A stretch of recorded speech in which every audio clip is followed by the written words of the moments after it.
All right.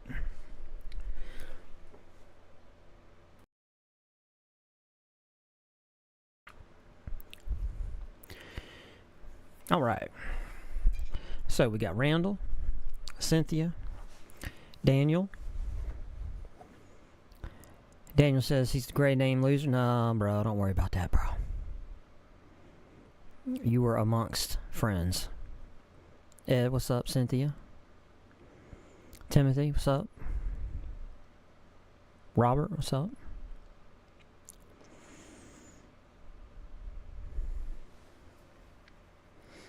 I actually got something to talk about tonight. Can't believe it. And it was sparked from a video that got fed to my feed today that I watched. And I found it very interesting.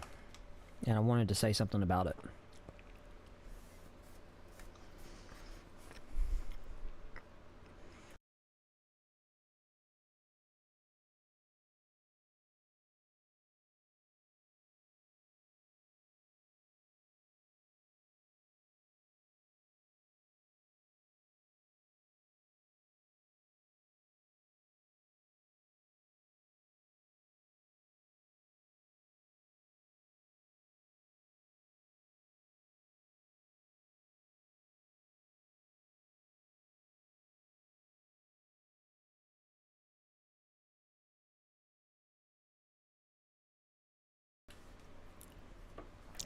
I had to rudely finish off the powdered donut.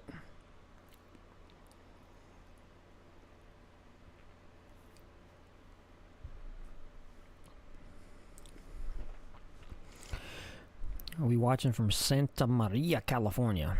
We from the great state of Alabama. I have questions. I mean, if you're from Alabama, man, you do not belong in California. Update on baby girl. She's doing good. She's doing good. Which is funny, okay? Because if you watch the last video was what? The SHTF box. There's points in that video where, you know, I'm not talking. You know, where I kind of just look at the camera for a second, and you can hear the little one cackling because she's, the way our house is arranged, like my office is in the front, you know, across from me is the formal dining room, and then we have an alcove, a long hall, and then we have an alcove that you go into that has a bathroom and 2 more rooms. Their office, the kids, like, I don't know what you call it, their playroom or whatever, it shares this wall right here, and and the baby, you'll hear her, you know, just cutting up. And when I was watching that video back when I was editing it, you know, every now and then I could hear her, you know, making all kinds of racket and stuff. She's doing really good. We do have, you know, we got a lot of doctor's appointments coming up though, and we have I think it's next week. We go back to the surgeon next week, so we'll have that appointment. But yeah, she's doing good.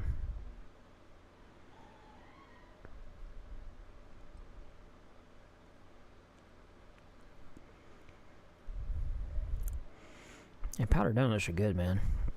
Hey, 556, what's up, yo? You cooking some fried shrimp? I hear you.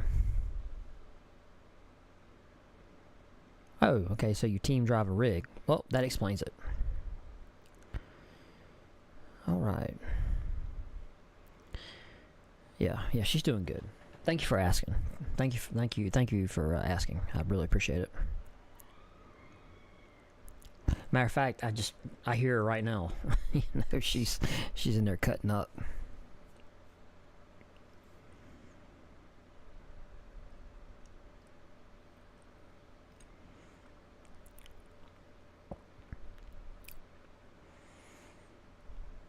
Yeah, well, my baby, sadly enough, I mean, She's always going to be the baby, just like I was the baby, because I was the youngest.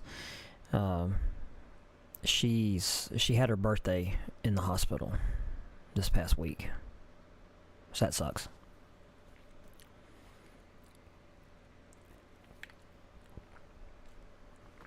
But, okay. First off, did anybody buy anything for this thing we just had from Amazon, this Prime Day that was 3 days long? It was Prime Day, but it was 3 days. Did anybody buy anything?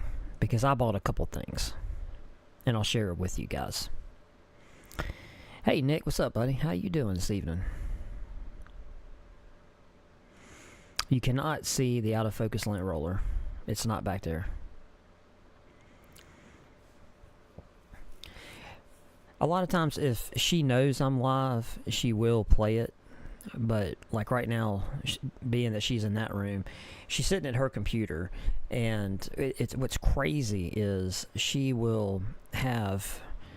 Because we got her an iPad. And she'll sit at her computer. She'll be playing Roblox. She'll have it split screen with YouTube. And then she'll have other stuff like on a mount on the iPad. She is the queen, the princess of multitasking. And sometimes she does watch. Like if she knows that I am alive and I didn't tell anybody in my house that I'm live right now, so she may not be watching. That's why sometimes I try to watch my language. I try not to be a potty mouth. Okay, so nobody did any shopping on the Prime Day. Okay, so 556 is backing me up. Okay, I bought 2 inverters that use 20-volt DeWalt batteries. Okay. Bought some MREs, a tablet for one of your kids, and some snacks. Okay. Yeah, cheapest Prime Day in years, yeah.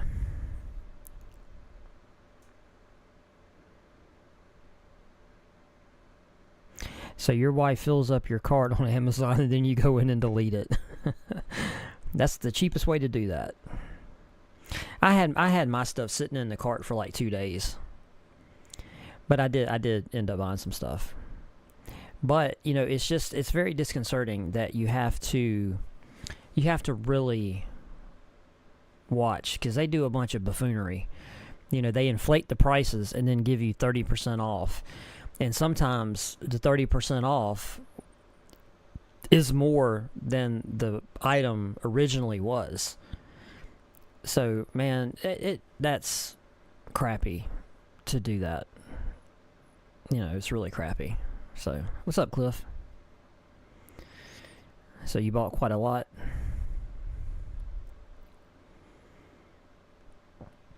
Okay, so, I got some stuff because I can't help myself. Some stuff's not here yet. As a matter of fact, let me see. Let me see where it is, when it will be here. Some of the stuff did come already. Let's see. Okay, wow, it's not gonna be here till Tuesday. Okay.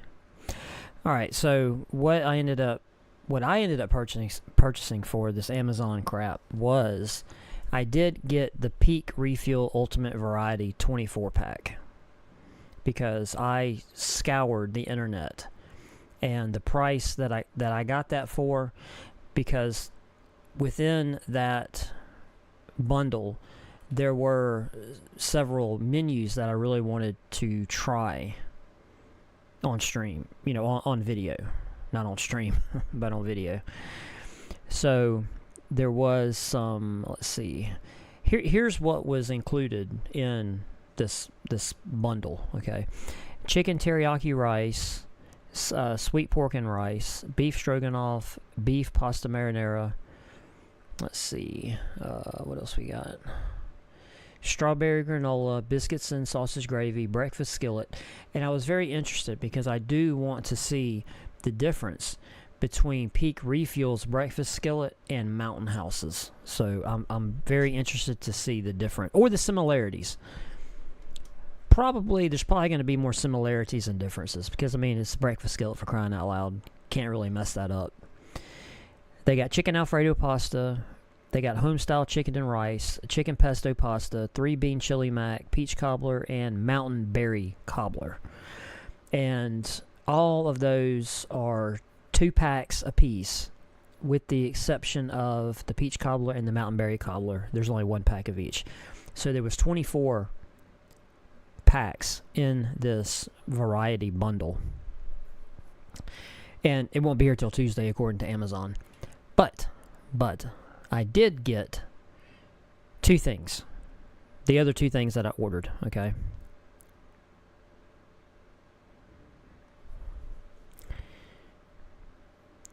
I bought one of them Fire Stick things. Okay. You know, for me, yes, Amazon prices are high. Yeah, they're you know, Amazon's really starting to learn that you can deceptively price things. So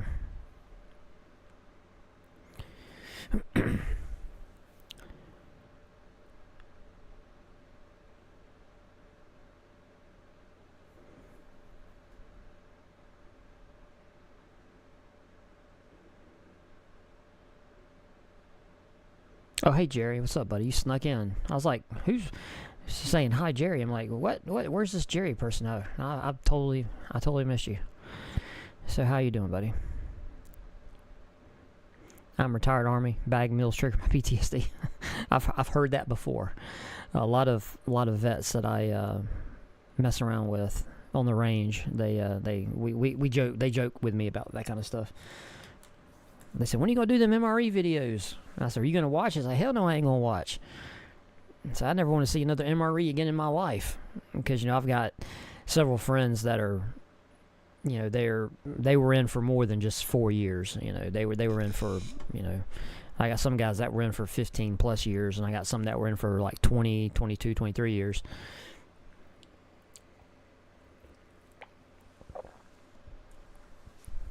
Hey, Gary, what's up, buddy? How are you doing? A couple of watches, some tools, and some M.2 SSDs. All right.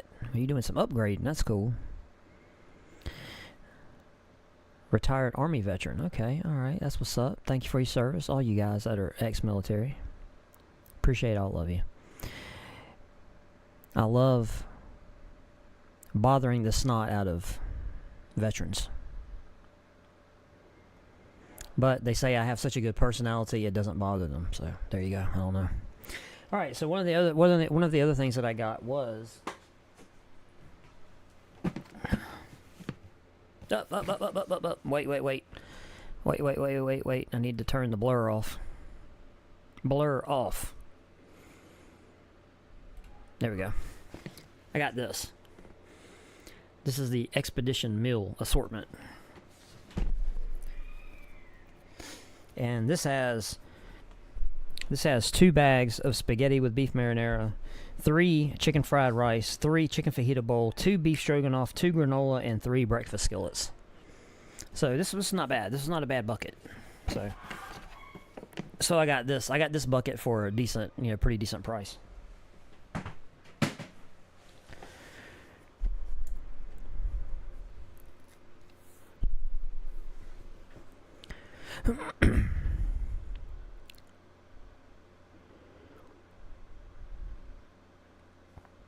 Oh, okay, Daniel. You're 22 years. All right, that's what's up.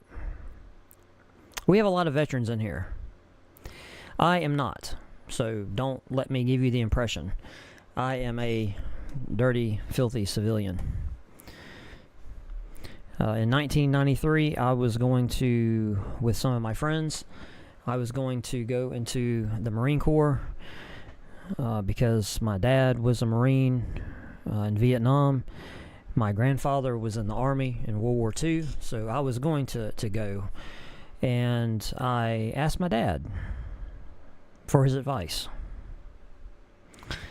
And I've never really ever did that in my life. And he sat me down and he explained to me reasons why I didn't need to go. And for whatever reason, I listened and I didn't go.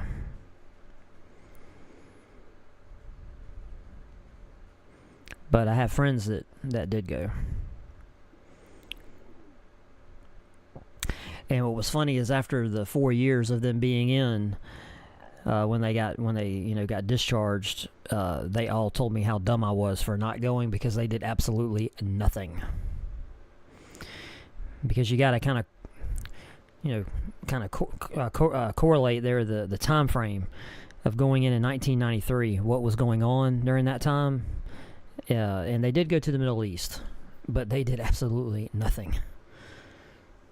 And being that they were, deployed in an active combat zone, they get that little bump in their retirement. And, he said, man, we were bored out of our frickin' minds over there. And I said, well, then, bro, I didn't miss anything, by not going into the military. I said, you guys are telling me I didn't really miss anything. Y'all were bored to death,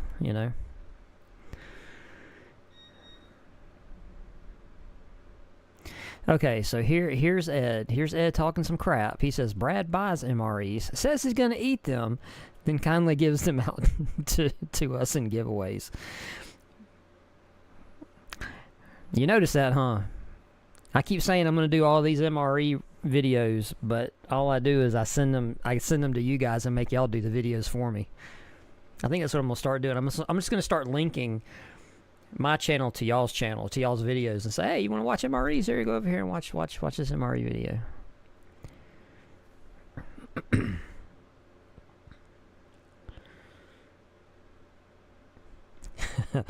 Yeah, you're not packing this.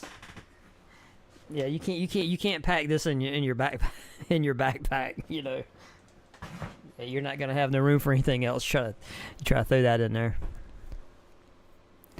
My grandpa was a World War II veteran. He got a Purple Heart. Oh, wow, 2 Purple Hearts at the battle. Oh, wow.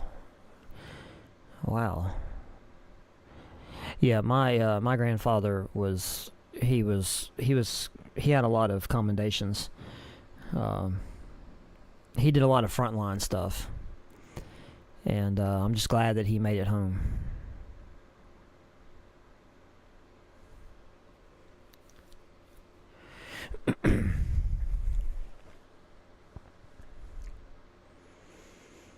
Oh, 93, I was in Mogadishu. Oh, wow.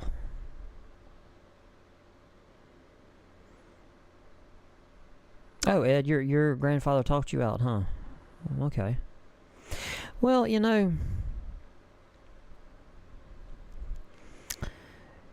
looking back at it, and I've looked back at that decision, because of my range and all the experience I have at my range with a ton, like I employ, some combat vets, and all of the combat vets that I am very good friends with, and I've developed a lot of really close relationships with guys who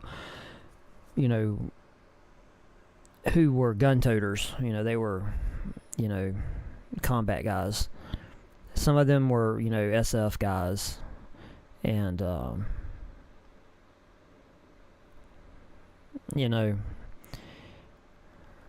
I could see, especially like my dad, and Ed, your grandfather, my grandfather, we, when Saving Private Ryan came out, I watched it, and I was blown away by the movie.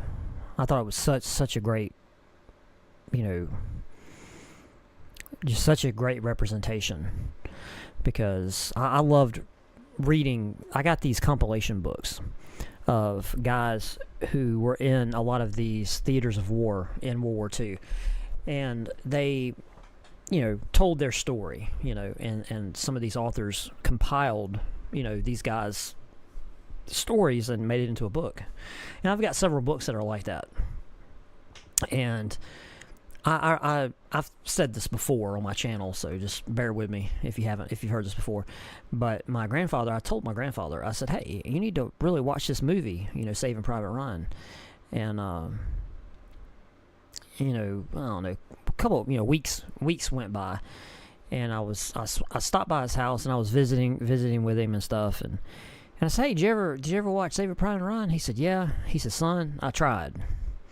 He said I couldn't get past the opening part of it, the beach, in Normandy, because my grandfather was there, and he just told me, he said, yeah, I had to turn it off. He said, because I'm going to tell you something.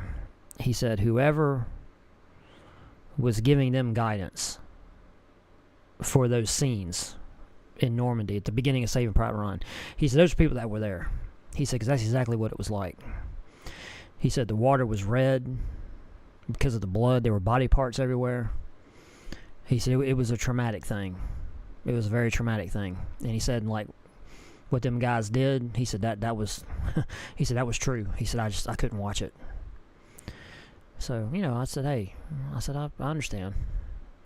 And if you went through something like that, and then you have, a family member, a young family member coming to you saying, hey, man, I'm going to go into the military, which give me some advice, I could very, very easily see how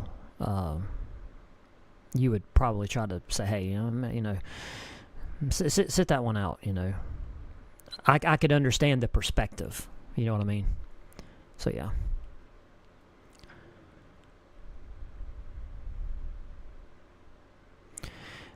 He still has not tried the gel water from Battle Box. Timothy, watch your mouth.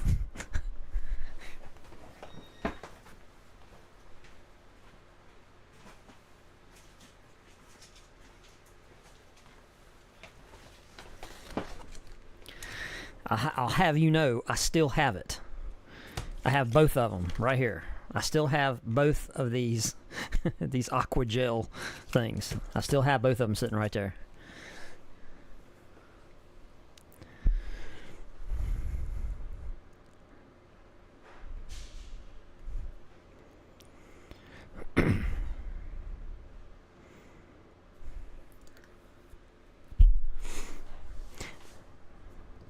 You still have a coffee and MRE, Randall? That's cool.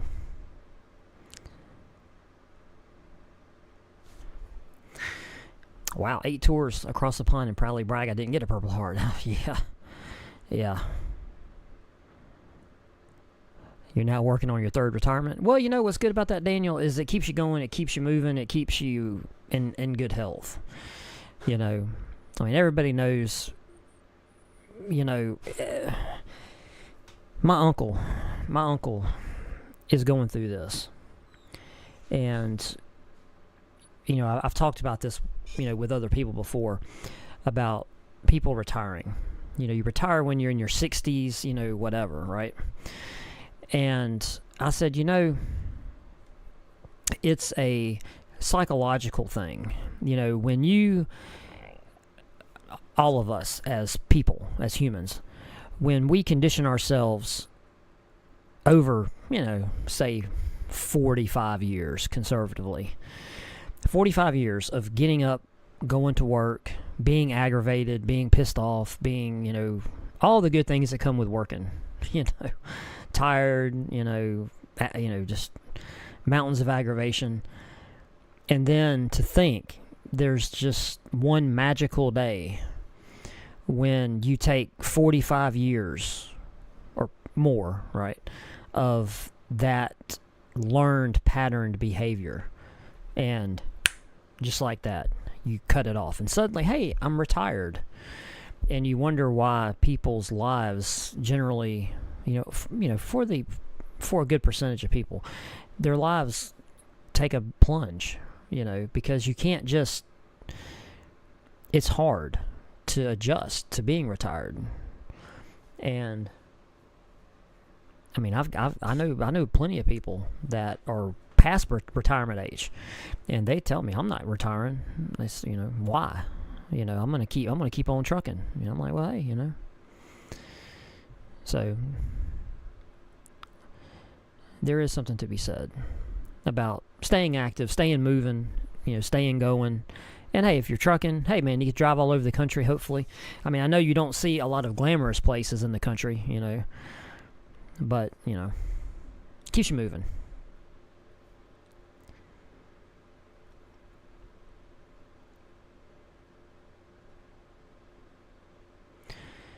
I remember the first time someone invited me to watch Two Ladies and a Cup. Oh, Jesus.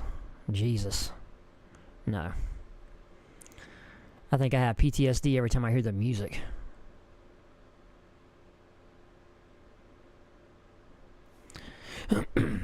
I blamed a lot of my buddies. But the most of the time it was my fault for something stupid. Yeah.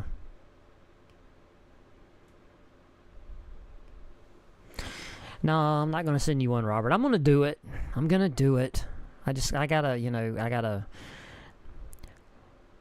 gotta get better with my logistics of my schedule. Well, to be fair, this deal with my daughter threw me for a loop, so that interrupted 2 weeks of my life, and I still haven't, my body has not recovered from the stress of all that. I'm still not sleeping, and, which, to be fair, today I did something I have not done in a long time. Like, I don't even remember the last time. I slept till like 9:45 this morning. And I didn't go to bed till 1 o'clock. I couldn't go to sleep. So,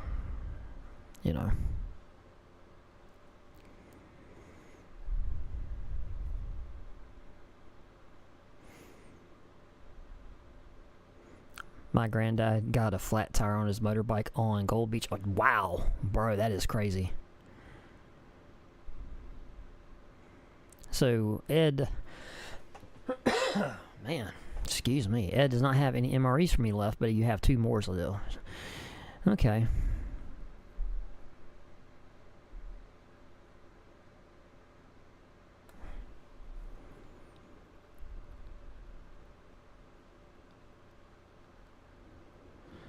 You remember C-Rats with cigarettes in them. Yeah.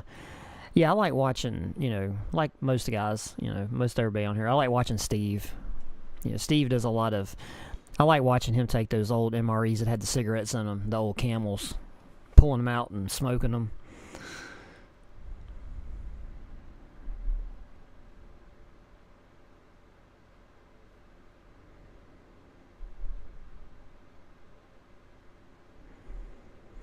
Well, Craig, the difference is you're filling your time though.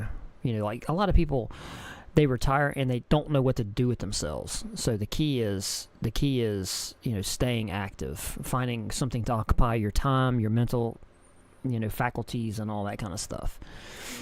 And I hate to say it, but one thing that's not bad is video games. Especially MMORPGs. It keeps your brain engaged, keeps you thinking, and all that kind of stuff. Yeah, that's right. Crazy Aloka. Keep active and moving, doing something, anything. Yes, that's absolutely right.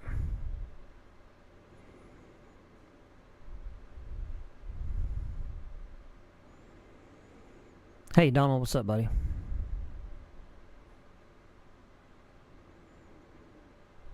Hey, Roy, what's up?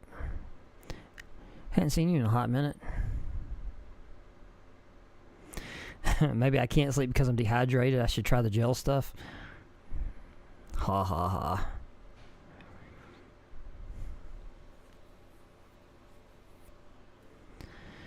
Well, Daniel, that kind of would have been me. I graduated in 1993. My guys, my friends that went in, they went to Parris Island. They went straight to from Parris Island. They did a little bit of their MOS stuff, and then they got on a boat and went overseas, man.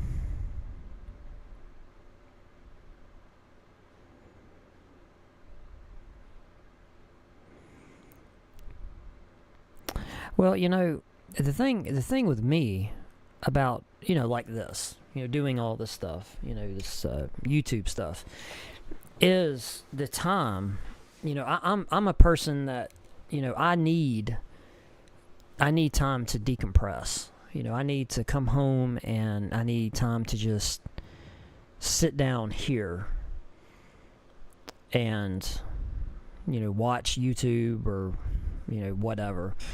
Or just, stare at the wall or something, And what's bad is, by the time I get home, it's 4 o'clock. Me and my wife have to argue for about 45 minutes over what we're having for dinner, and then we have to implement whatever plan that's going to feed us is going to happen. We have to do that. And then, like when I do the videos, you guys that are channel members know it takes me a hot minute to do a video, especially if it's one of them days where I can't get my thoughts together and I screw up a lot. So it's another reason, channel memberships are, I guess I'm giving you something for your $5 a month. I'm giving you guys some kind of behind the scenes of how I try to do this YouTube stuff. But that's like a whole evening, and I haven't spent time with my wife. I haven't spent time with my kids, and like these guys that do this YouTube stuff, full time. It's I understand the money can be good as long as you have the charisma for it. But bro, I watch some of these people, man. They do like 2 to 3 uploads a day, and then they're and then they employ editors and people to do shorts for them, and I'm just like, bro, man, it's ridiculous.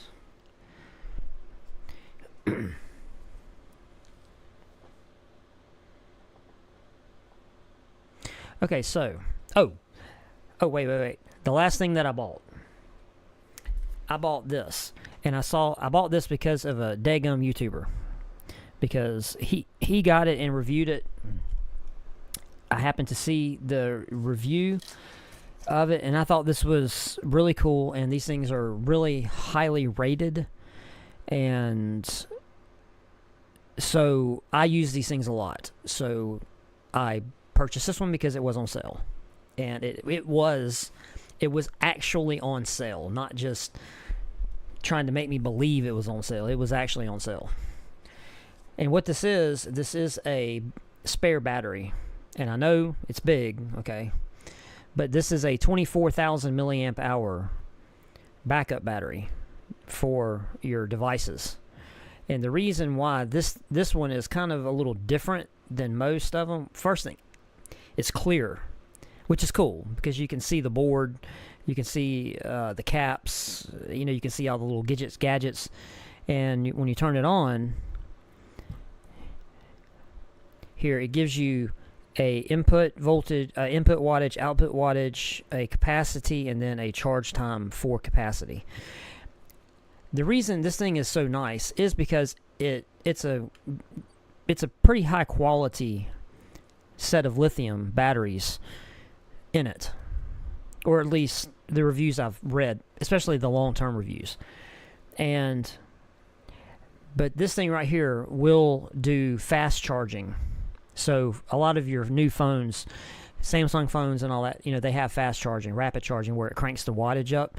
This will do that. This battery will do that, where a lot of your normal battery backups or your battery banks will not. So you can really supercharge. You can pull a lot of watts out of this unit at a time. So I wanted to get this, and when I saw it was on sale, I said, hey, I'm interested in this, so I picked it up. Okay, so that was all I got from the Prime Day fiasco. Robert's lurking. He's watching wrestling. Okay. Are you going to break protocol and go straight to the triple dog dare? Look, I'm going to do it. Okay, I'm going to do it. I promise, I'm going to do it. Don't put pressure on me. I fall to the pressure. I fold. Shameless plug, but I'm filming my first video for a new channel next week, Marvel Cards and Comics. Roy, make sure you tell us and I will promote it for whatever little value that will do. I will do it for you, my man.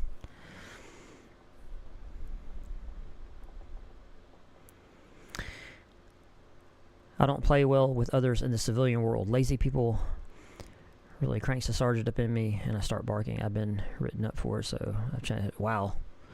Well, you know, Daniel, I sympathize with that. And because I am a business owner and I have to employ people that are under 30, and I feel your pain. Now, if you're, anybody's under, I'm not saying anything bad. I'm just saying, I'm 50. So, a lot of times, my thought process goes to, why can't you just do what I'm telling you to do, kind of thing. Like, don't say anything. Just do what I'm telling you to do. So, but trust me, I definitely understand. Oh, well, there's crazy coming in. Work with younger people and teach them. It will help you learn that patience. No, man, bro, it's hard, bro. That's crazy. It's very hard because man,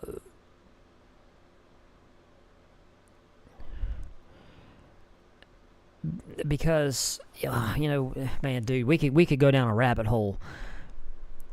We could go down a rabbit hole here, but social media has, I think, damaged us as a society.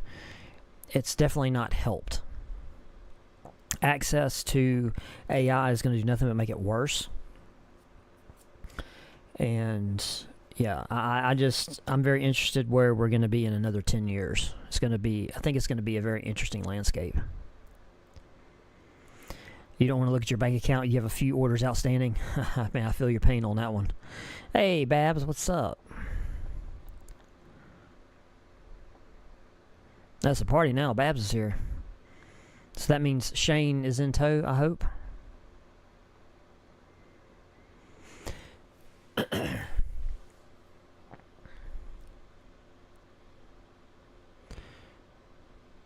First video will likely suck. No, I don't think that. It'll be great.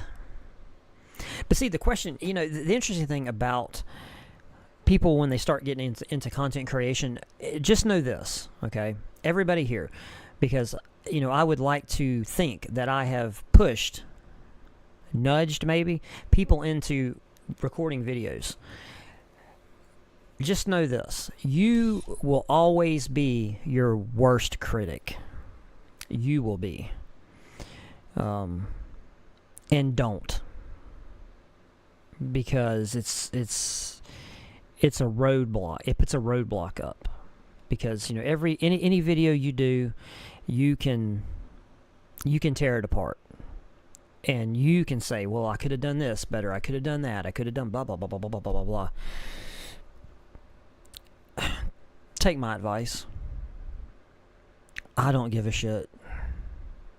When I turn my camera on, I try to be... I don't want to use the word professional. I try not to mess up too much, but at the end of the day, I'm just a person. I'm just a person who bought some camera equipment and decided to turn the camera on to me. That's it. And that's all I'm ever going to be. So, this is what you're going to get. So...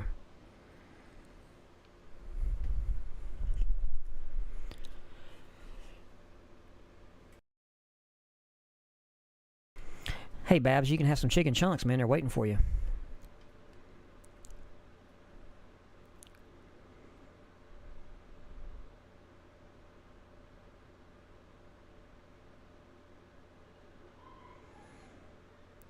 Oh, wow, Daniel, that's crazy. That's crazy.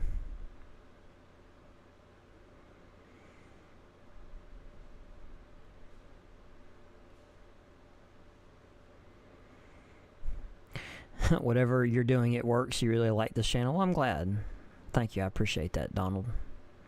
Well, here's the thing. All I can do is, I'm not playing a character. I'm not coming on here trying to tell you guys that I'm some kind of authority on anything.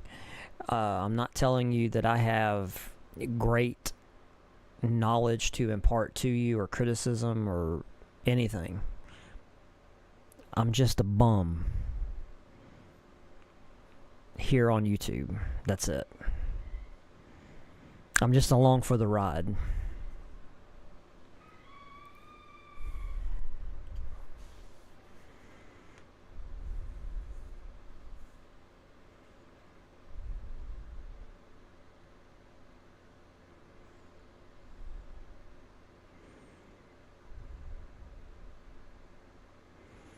Whoa, crazy. Crazy Loca. 5 memberships? Bro. You are insane, my man. Thank you. You did not have to do that, but I greatly, greatly appreciate it. That is awesome. Thank you. I appreciate that, man. You did not have to do that. But I'm very, very appreciative. So thank you. I really greatly appreciate it. And everybody whose name is popping up now that received a membership from Crazy Loca, please tell them thank you. So Lewis got a membership. Rosanna got a membership. It's a Perfect Dork got a membership. Chris got a membership. Jason got a membership. Hey, make sure you guys just say thank you for that.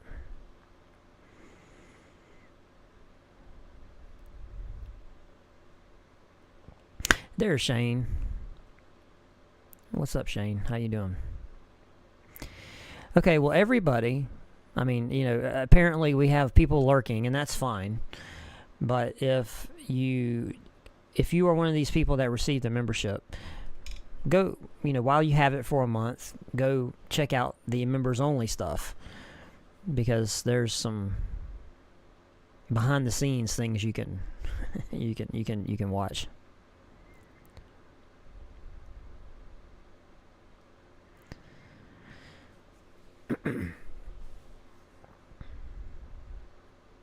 Yeah, everything's going good, Shane. I haven't actually, I've been live for almost 45 minutes. I haven't even gotten into the topic yet. Jesus. If you want to be on YouTube, don't do what I do. Do not take advice from me.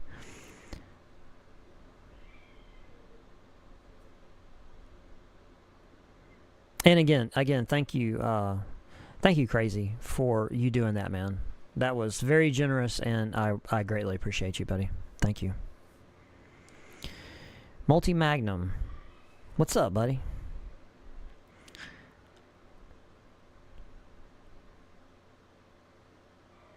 Cliff's here. He might be taking a doo-doo, but he's here.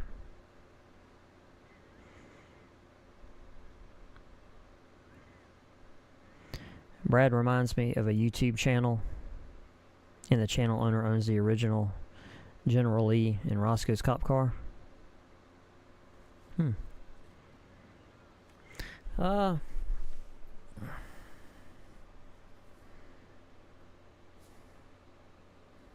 Let's see.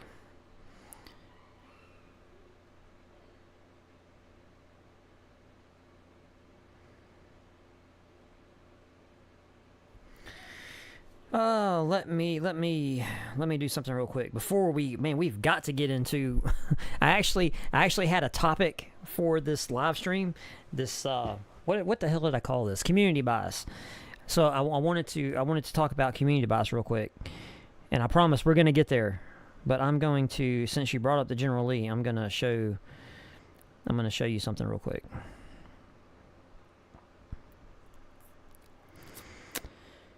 Let's see.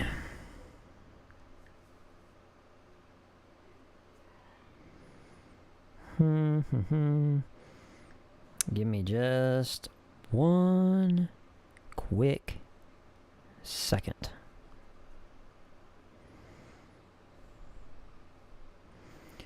One quick second. Because it's funny, you bring up the General Lee.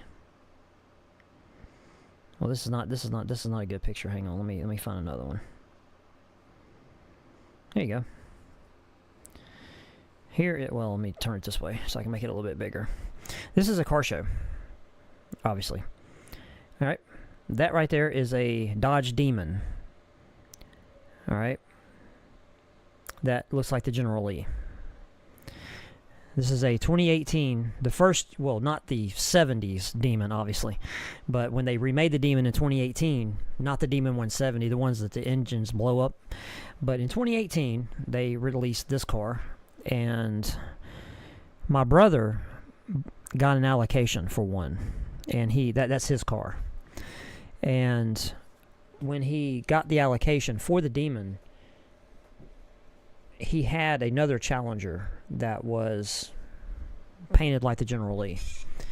And so, because, you know, the 18 Demon, like the Demon 170, it has its own registry because it's a collector car.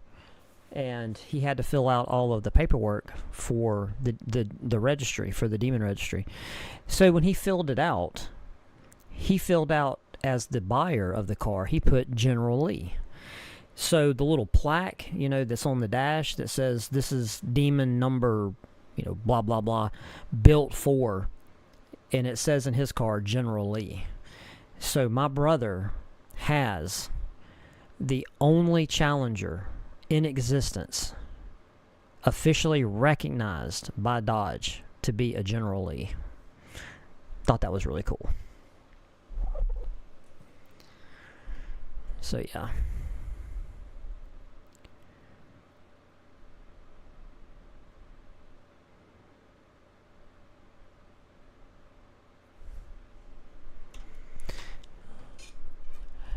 Usually, well, Cliff, usually he talks. He's generally pretty active. He was just here, so I'm pretty sure he's here. He's just probably doing something.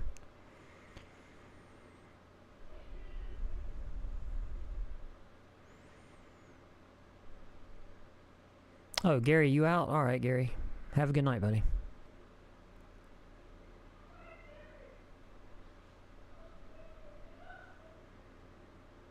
Yeah, dude, Multi-Magnum. I saw that. I saw that on Facebook. Where, yeah, they took a General Lee, sort of. But they jumped it over. It was like, there was like a fountain or something. It was recent. Yeah, it was like last month or something. I did see that.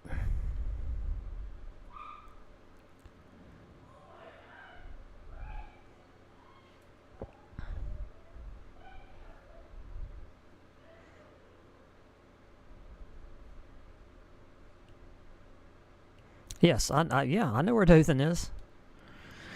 Yeah, my wife has family from over that way. Yeah, it was a fountain or something. Hey, Lewis, what's up? You've been lurking, Lewis, because you got gifted a membership. So you're a channel member. Make sure you go to the live stream and look for the members only videos and enjoy.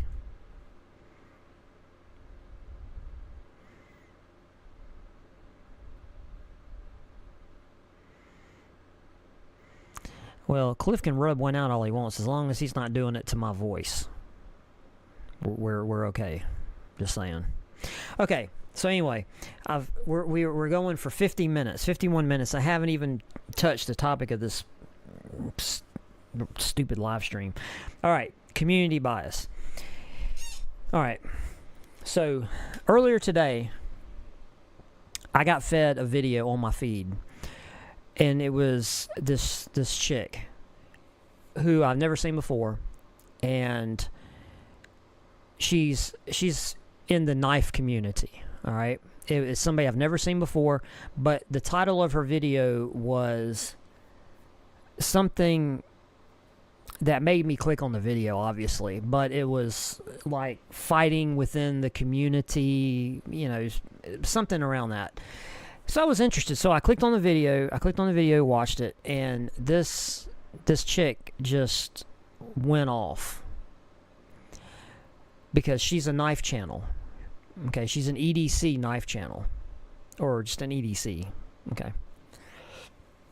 And she started talking about this community on YouTube, the knife community, and how it is fragmented into subsections.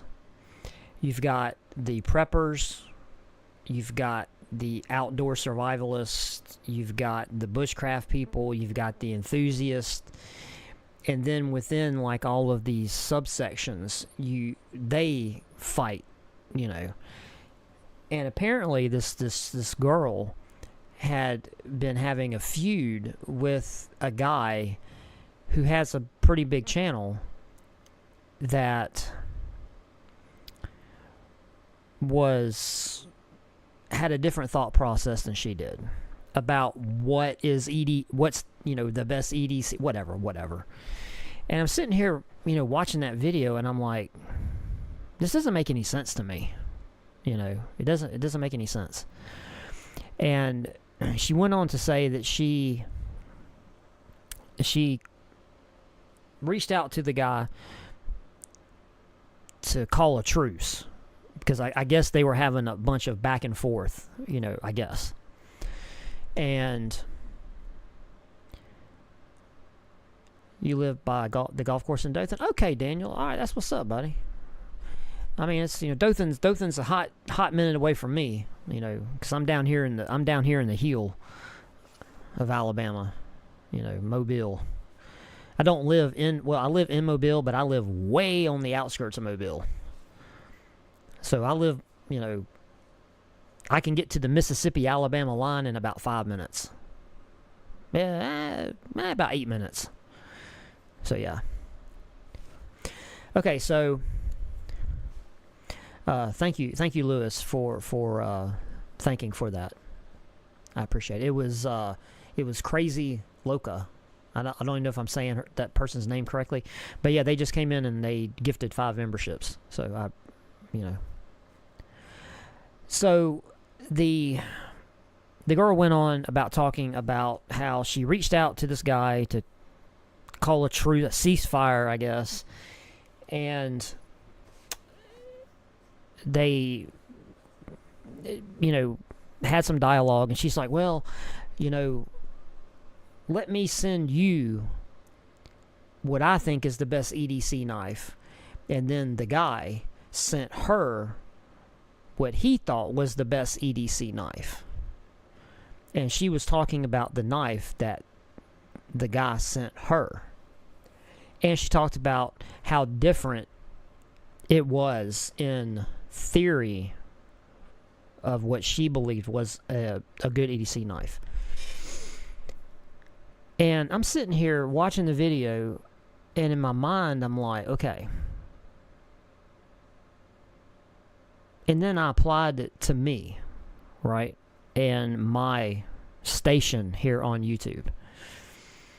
And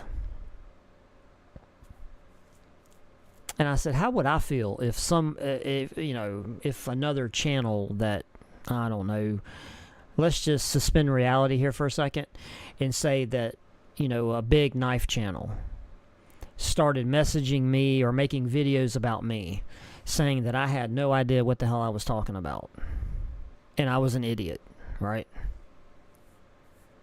I wouldn't care, for starters. I definitely would not have a back and forth with said person, because it's an opinion. And I don't really understand that,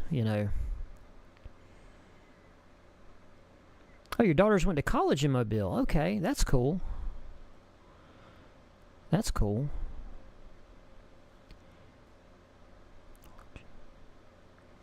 Locha? Is that correct?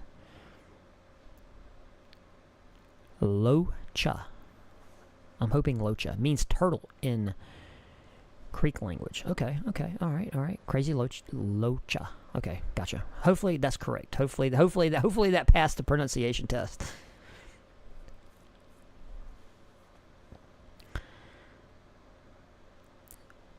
No, Babs, I have not seen your Brad Talk channel.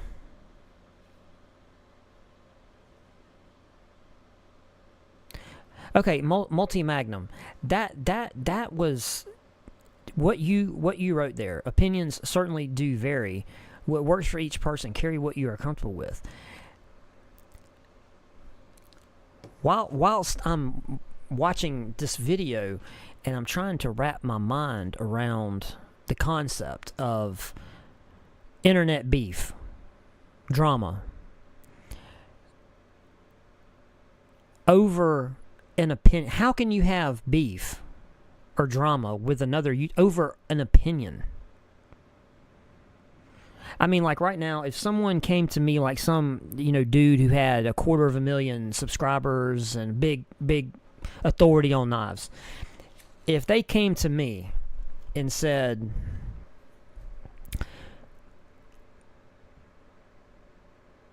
that my donut knives, my Desert Warrior knives are dumb, that might push me over the edge, because that's almost stop the preaching and gone to meddling. But if I had a knife that I said I liked, right, like this knife, this is a cheap SRM, okay, and more specifically because SRM has very awesome naming conventions. This is an 1168 from SRM. If some guy come out and said, hey, let me tell you all the reasons why this knife is trash. Blade's really messed up. I haven't cleaned it, so don't judge me, right? I would say, okay, so what?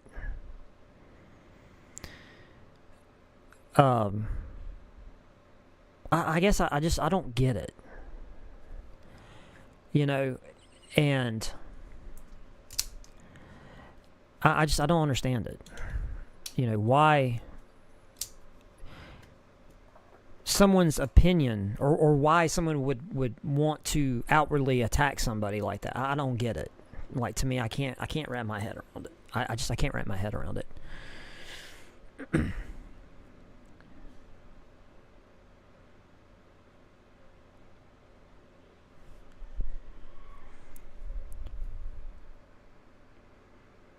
What's HCP?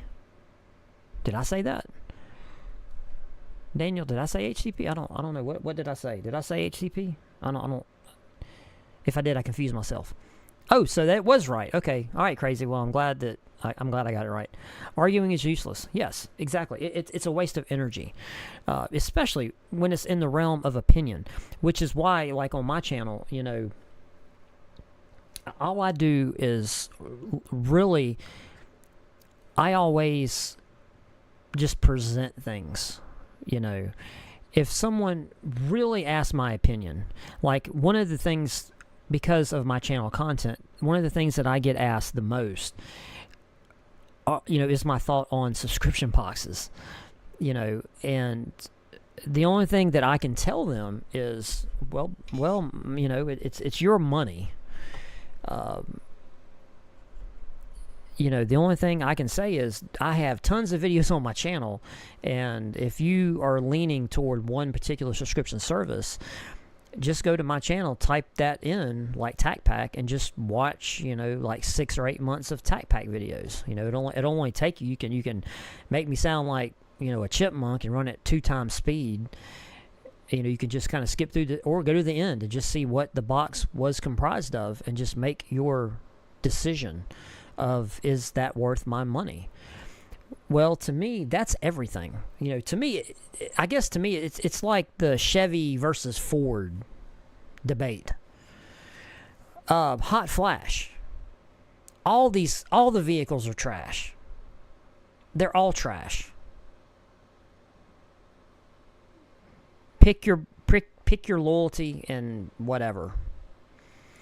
But I mean, if you grew up in a Ford family where your dad just, God dang it, I love my Ford truck. And if you grow up in that environment it's not a hard roll of the dice to say that you might lean toward getting a Ford truck. If you grew up with a GMC dad, maybe you lean toward GMC. Maybe you don't like your dad, and if he's Ford, you're going to buy a Chevy just to spite him, right? Who cares? And see, me being in the car culture that I'm in, to me, the greatest thing about really being in the car show scene is that you got people that they just love the conveyance. It doesn't matter what it is. Me, personally, I like slam trucks. Always have, since I was 16 years old. I had a lowered truck. I like bag tub trucks. You know, that's what I like. Especially dualies. You take a dually, you bag it, body drop it. I would daily drive that bad boy. But when I go to the majority of shows that I go to, there's going to be tons of four-wheel drive lifted trucks. Do I just go up to the people and say, that truck is stupid and I don't like it? No. I look at it and I appreciate the time, the effort, the money that went into it. Even if it's not my cup of tea, I still appreciate the end result. I don't have to be a fan to appreciate it. It's kind of where I'm going. So, you know, in a lot of these communities on YouTube, they are so followers, you know, and I get it, but I also see the irrationality of it, because I'm a victim of it. You know, I watch YouTubers just like you do, because I don't watch TV. I watch YouTube. When I end this live stream, guess what I'm going to do? I'm going to sit right here in this chair, and on this monitor right here, I'm going to watch some YouTube, you know. And there's people that I like watching. And I value them. I value their opinion. That's how I came to get this, because of a YouTuber that I like. I trust. I fell for the okie doke. I've met a YouTuber that I like in real life, and I'm not ashamed to say it was like meeting someone famous in my mind. You know, I'm out in the wild at a theme park. I watch a ton of I don't watch a ton. I watch like 3-4 theme park vloggers. But I spotted one that I really like in the theme park.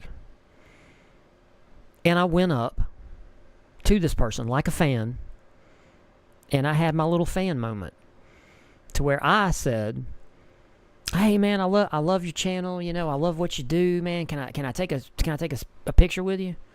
Yeah. So on my phone, I have a selfie.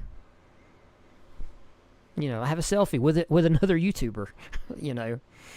So I get it. You know, it's a very strange dynamic that happens here on this YouTube thing.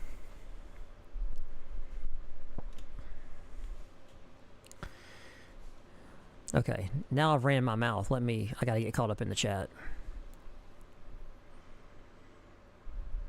So give me a second. Speaking of Desert Warrior stuff, those products are super difficult to find and are usually sold out everywhere I look. The best place to find Desert Warrior stuff is Blade HQ, and just look, you know, just save it to your favorites on your phone browser and just pop in there. You know, every now and then when you're taking a dump and you ain't doing nothing, just look through there and see what's in stock, because that's the place I get them from. Everything Desert Warrior I have has came from Blade HQ, and it is from me being very diligent in looking at what's in stock. Like, there was a stint where when the Desert Warrior Zippo came out, I jumped on it as soon as I saw it. And it did not come in, it did not restock for quite some time. And there were people selling that Zippo on eBay for $250. But, you know, it did come back in stock. So you just have to be diligent.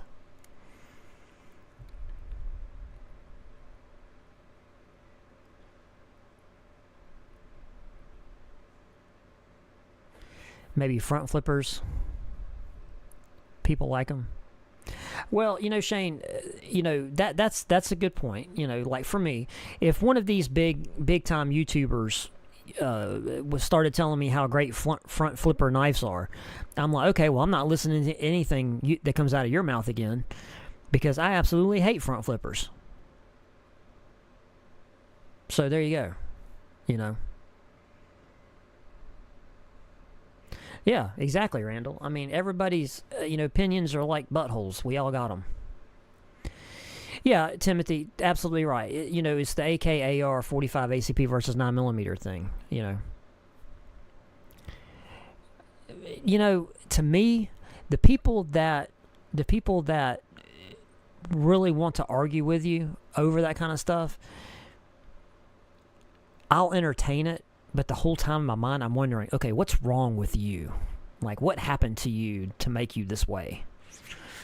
Like, it's almost like, okay, like I've had a ton of 45 versus 9mm debates and 40 Smith & Wesson. And, the way I end it, here's the way I end especially 45 ACP versus 9, because I'm a 9mm guy, all right?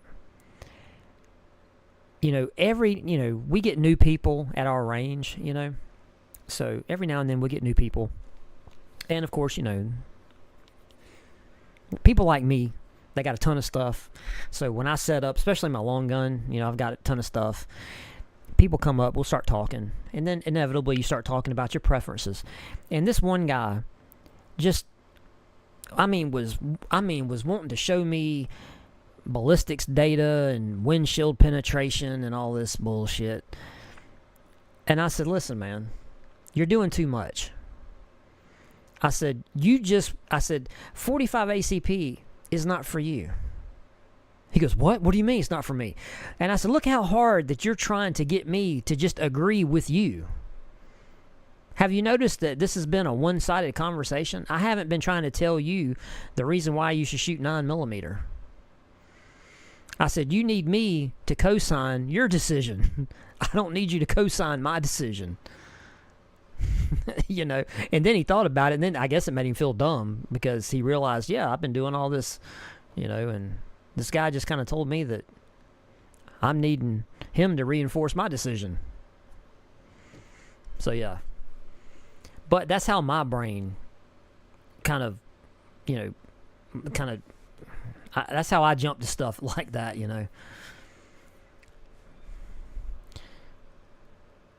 It's just clickbait half the time. That's true. Yeah, Lewis, you need to get you one in Desert Warrior, man.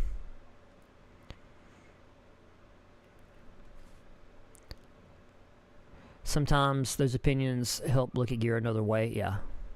Yeah, what's crazy is there are guys, there's a lot of content creators that are very helpful. They do present things in a way that is, I don't want to say it's unbiased, but it is presented in a way that would maybe help you consider another angle. Maybe present something in a way that maybe you didn't see, you didn't think of it that way, And to me, to me, my humble opinion, that's what makes a really good content creator, which I am not, because I just open boxes and especially this Bud K catastrophe. Look at the comments. People are like, why did you do that to yourself? And I'm like, well, here's the thing. Because you got to understand, first and foremost, I am a content creator. I want you guys watching what I do, even if it's bad and it's a train wreck, like those tactical boxes. You guys, a lot of you already knew that was a train wreck, but you watched anyway because you wanted to see the train wreck. You know, which is why, to be honest with you, I want to be a lot more animated when I do these boxes, because a lot of times, dude, I just, like, because I've opened so many boxes.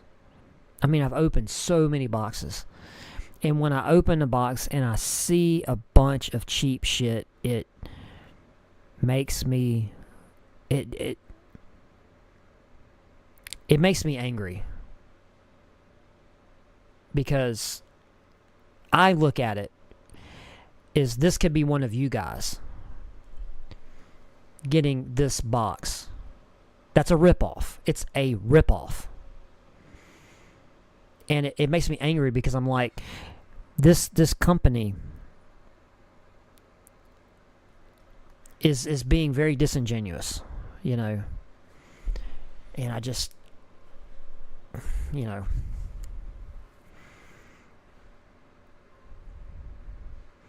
But see, I've had, it's more about, you know, I've had a lot of companies, you know, reach out to me wanting me to do reviews and this, that, and the other.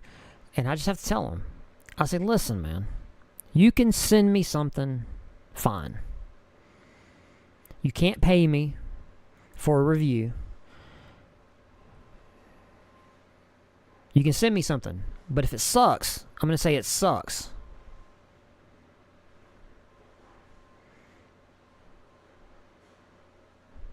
Because like this, we're all just hanging out on a Saturday night. I'm not here trying to fleece none of y'all. Trying to, you know, because at the end of the day, it kills me.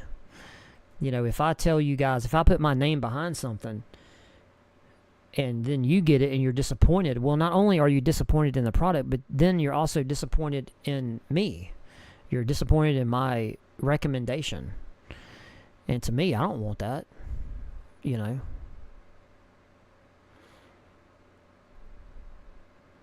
Yeah. Yeah, crazy. It's all about the clicks and views. More comments, more pay. Yeah, yeah. Well, the crazy thing about YouTube, and you know, a lot of people, man, that do reviews, you know, they're getting paid. You know, they get paid. Why can't we just hold hands, take a walk down, get a long lane? Because we're people, and we're different. We all have different opinions, different views, different outlooks. That's why. And it will always be that way.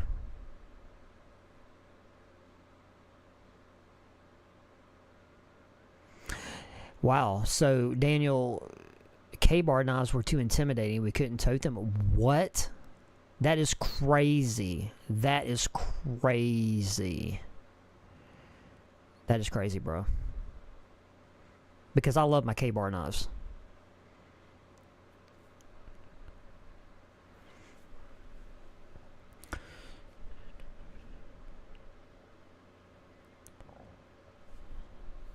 You were a Barrel and Blade customer. They canceled my subscription for criticizing them. Wow. Robert, for real? Are you for real? That is crazy, bro. I've never had a company reach out to me about a video I did. Because they better not. Or they better be nice. Because I pay for all the boxes I get. With the exception of the SB box. SB sends me those boxes. And to be fair, they've only sent me 2 or 3. I think I've done 3 SB videos on the channel. But every other box I get, I pay for. So if a company comes to me, one of these companies come to me, criticizing me, oh, you'll know. I'll fire a video up right then, and I'll flame the shit out of them. Because it's my money. And I can say whatever I want.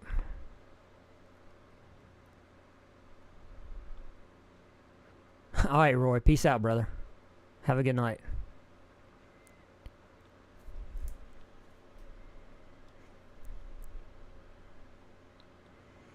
I'm slowly getting caught up here. Yeah, that bouquet flashlight looked like a prop from a sci-fi B movie. Man, it damn sure did. I mean, bro, this thing was crazy, dude. I mean, this is the most ridiculous thing ever. I mean,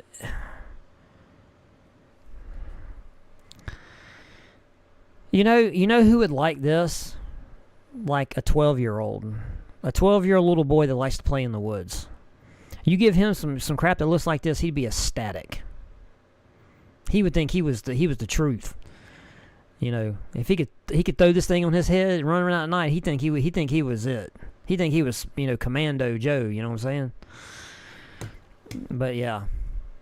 50-year-old me says this thing's a piece of shit. I'm just that's as honest as I can be.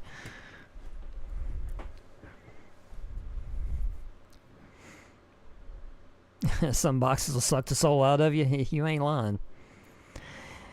Yeah, and I'm a headlamp guy. That's the most distressing part about it. This thing right here makes me almost hate headlamps. And dude, I'm a headlamp connoisseur.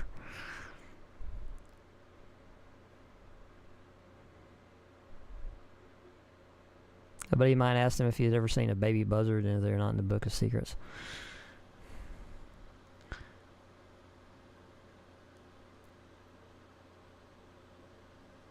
Oh, Multi-Magnum left. All right, well, I'm pretty sure you're long gone, but have a good night. Hey, what's up, Popo, Texas? What's up, bro? How'd you get number one? I have no... Dude, Hey, we tried to puzzle out this ranking. I don't know how it works. Babs tried to throw money at me. She tried to put money in my G-string, thinking that would help. It didn't help, so I don't know. I don't know how any of that works.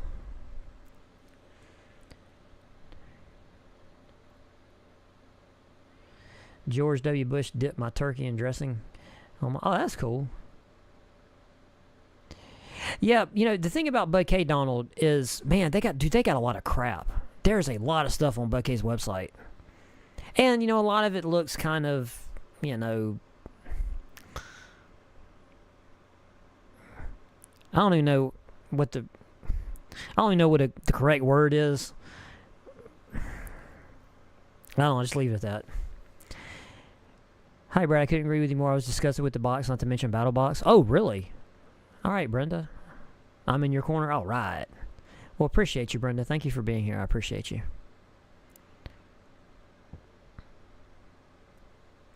Let me see.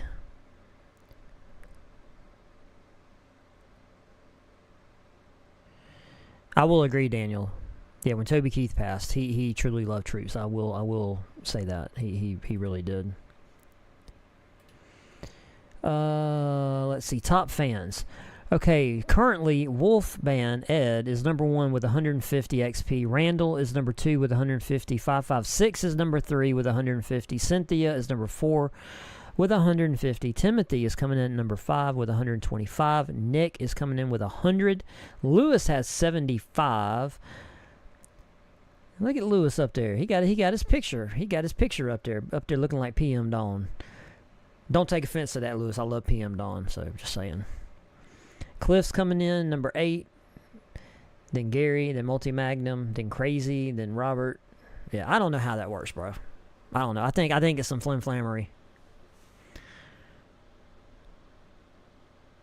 And guys, what's really funny is somebody left me a comment. Who was that? Well, I don't know why I'm saying I can just look it up. All right, hang on. There was a comment I found really funny. Uh-oh, got a sneeze.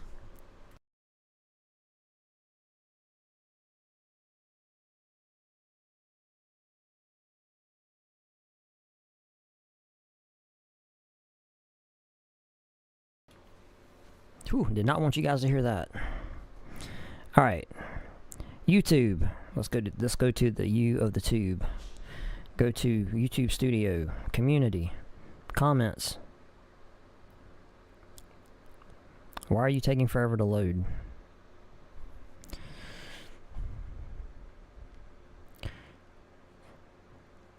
It's a nice headlamp from my journeys to the attic. I don't know, I guess. Oh, crying out loud. Man, the YouTube app sucks. It sucks. Alright, here we go. Alright.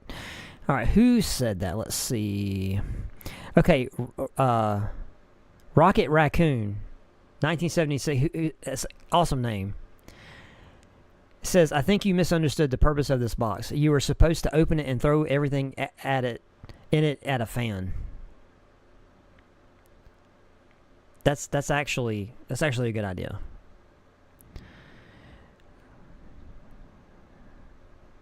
And then Patrick says, reduce the price of all that sad crap by 50% and it would still be a little overpriced.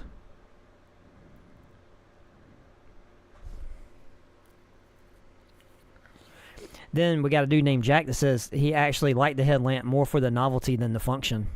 So again, how it looked. Let's see. Timothy Bryan says, thought you were smarter than getting this crap. I suffer so you guys don't have to. That's kind of the point. Okay, where's that comment?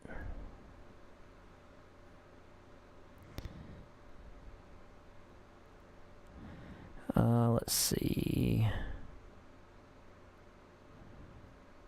And I love that box because I got a ton of engagement out of that box.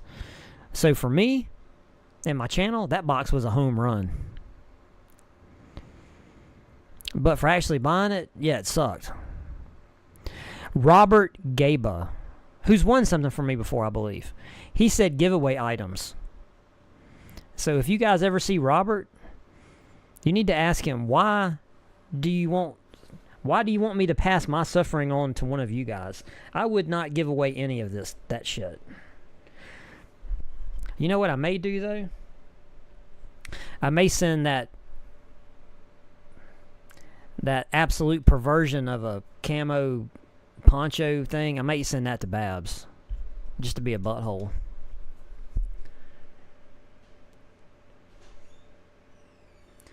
Yeah, that's right, Daniel. I wouldn't take that light for free. That's absolutely right.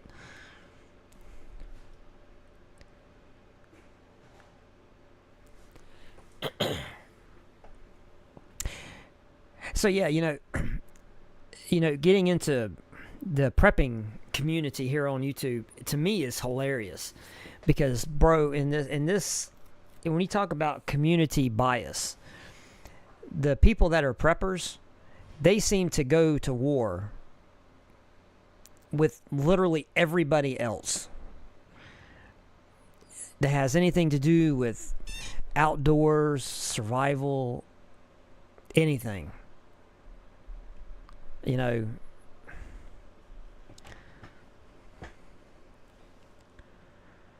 Oh, Brenda, you didn't see the you need to watch that video. The video uploaded yesterday. It's that Bud K box. Yeah, you need to watch that video. It's a hoot. It's better than the tactical box. That's the nicest thing I can say about it. It's better than the tactical box. Although I did get this little hand fan blower thing from the tactical box. Have no idea what this has to do with being tactical, but this thing is awesome. Like, this thing right here is super sweet. Like, I really do love this thing. Well, I ain't gonna turn it on because it scares the crap out of Ahsoka. She doesn't like it when I turn it on. And she has impeccable timing. She just walked in here. Hey, baby. Come here, they like seeing you. Come on. Come on. Come on. Yeah, easy, baby. Hey, look that way. No. Don't go nowhere. Don't go nowhere. Hey, baby. You just sweet baby. Yes, you just sweet baby.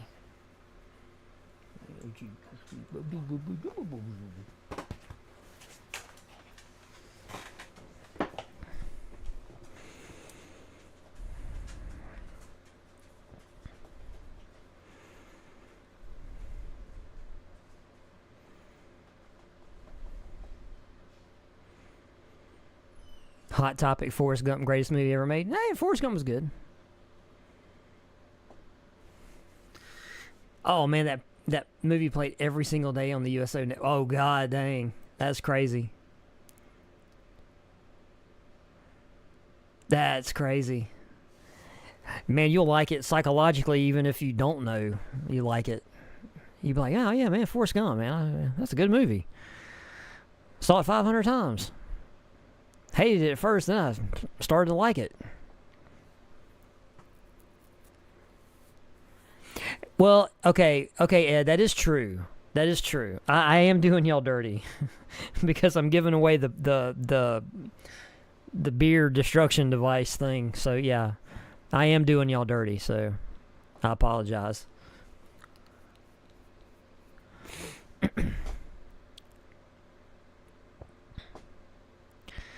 Yeah, that camo tinfoil. Yeah, I'm gonna send that. I'm gonna send that to y'all, man.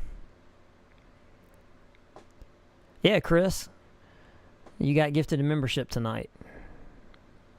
Thank Crazy, who is in the chat down there.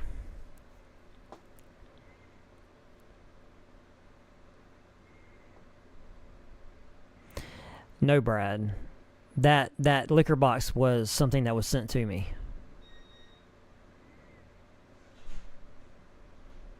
No, then that was the only one.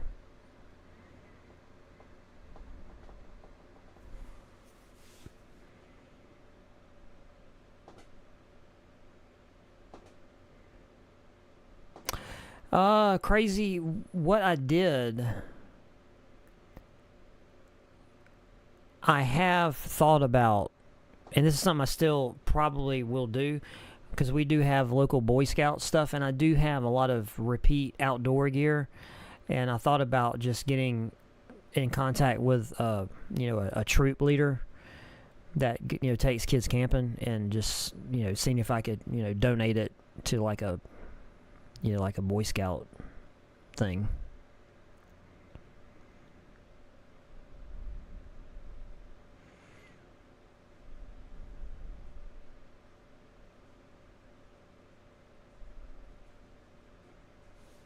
Oh, Daniel, you got a Daniel defense. I got one too. Haven't really done nothing with it yet, but I got one over there.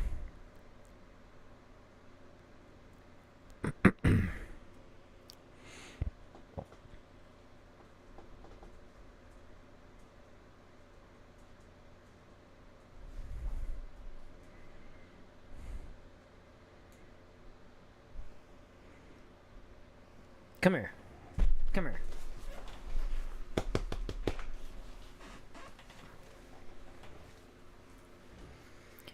This is the real one right here. This is my big boy. Get that right, big boy. Get that right. Your dad's a big boy.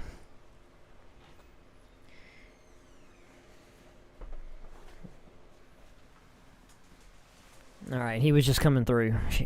He heard my wife open the pantry, so he had to go. He had to go beg for some biscuits.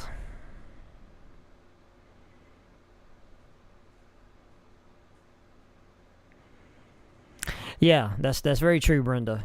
That box was, atrocious. It was, yeah.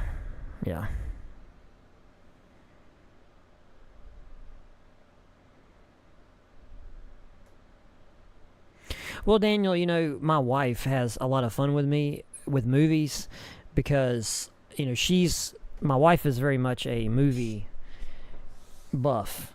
She loves movies. She loves watching movies. I do not.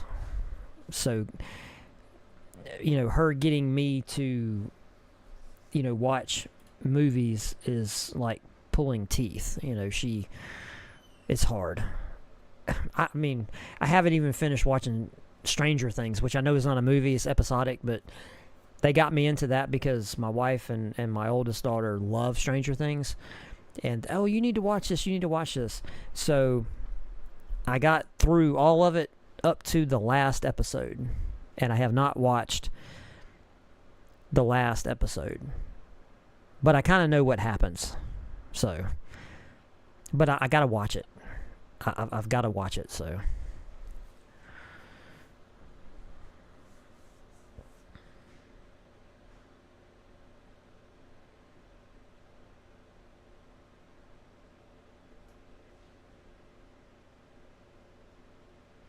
trust me, if you put this thing on, she will be able to find you.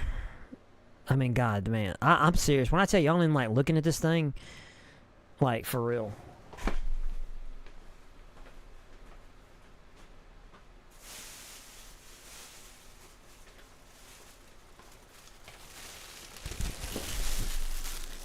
I mean, this thing is...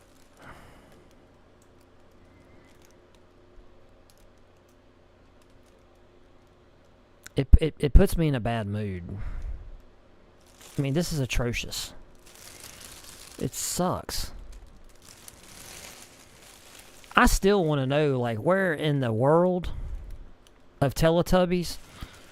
Boy, see that hair? Look at that hair.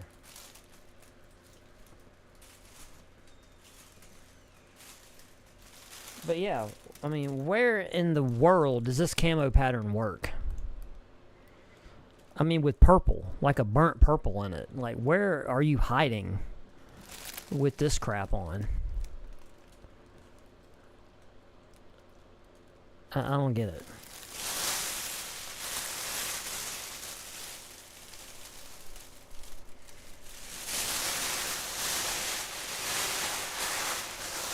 You put this on prisoners, and if they escape, they're easy to find, you know.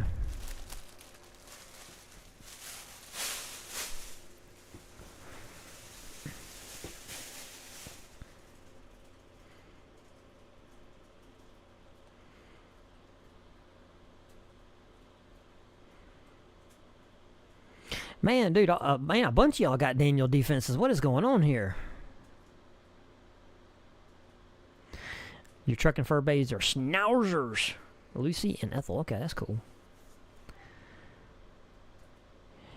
Yeah, it's hard. It's hard for me to. It's hard for me to watch stuff. Although one of the things that I've been doing is I've been trying to watch. I'm trying to watch stuff at night, like when I'm getting ready to kind of wind down in bed. I'll try to put something on, and when was it? Was it Thursday? I think it was Thursday night. Couldn't sleep because, you know, the stress of all this hospital stuff with my youngest daughter, you know, I'm still carrying a lot of that stress for some reason, and my body I haven't dealt with it properly, so I'm having problems sleeping. And yeah, I've been trying to pray it. I've been trying to pray it away, you know. So I'm still trying to be diligent about doing that. But I was laying there and I was looking through the TV, and I watched the movie Sinners. Have any of you guys seen that movie, Sinners? And I was very disrespectful when I watched it because I kind of was fast forwarding through bits and pieces of it. You know, a lot of to me, what I thought was useless dialogue, you know, I was kind of, okay, just kind of skipped ahead a little bit. But it was a movie about vampires. And it was in the 40s, 1950s, maybe the 40s. Let me see actually what Sinners, what the landscape was here. Let's see. Sinners, here we go. It had Michael B. Jordan in it. Let's see. IMDb gave it a 7.7 out of 10. Trying to leave their troubled lives behind, twin brothers returned to their hometown to start again, only to discover that an even greater evil is waiting to welcome them back. That is the synopsis of the movie, which is pretty true. I was hoping... Oh, set in the 1930s, Mississippi. Okay, that's... there you go. It was different. You know, it was different. You know, but I enjoyed it. I thought it was pretty good. It wasn't you know, because you know it's a vampire movie, okay, but it wasn't trying to be over the top. You know, it wasn't trying to dazzle you with, you know, all these outrageous effects and everything. It was a simple movie. And I'm not saying that disrespectfully or anything. You know.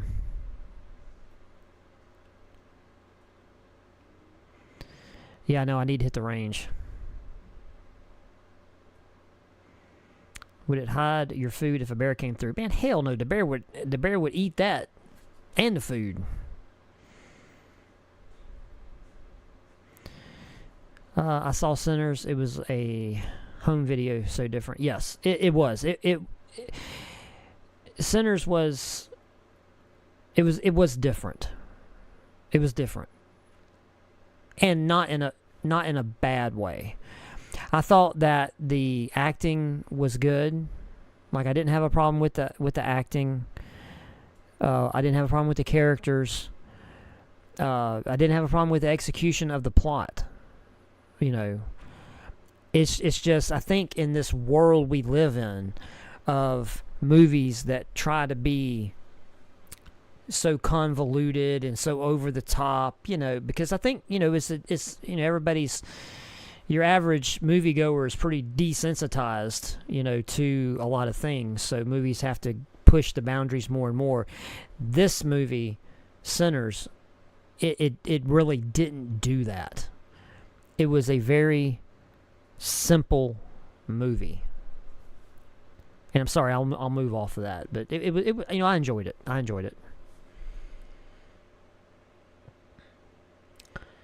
Is it bad that I'm looking for for stuffed animals just to have a friend in this house? Man, you got a woman. You better hug up on that woman.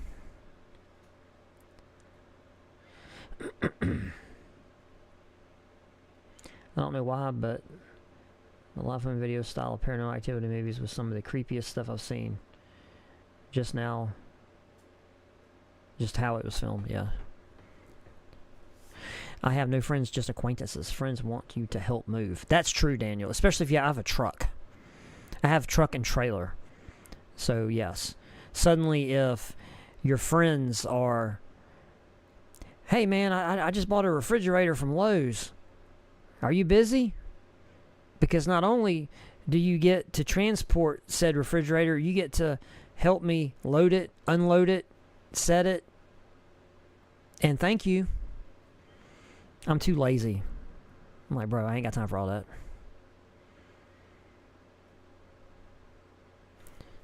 Day Shift on Netflix is a vampire movie with Jamie Foxx and Snoop Dogg's comedy. Wow, I have not heard anything. How about the Blair Witch Project?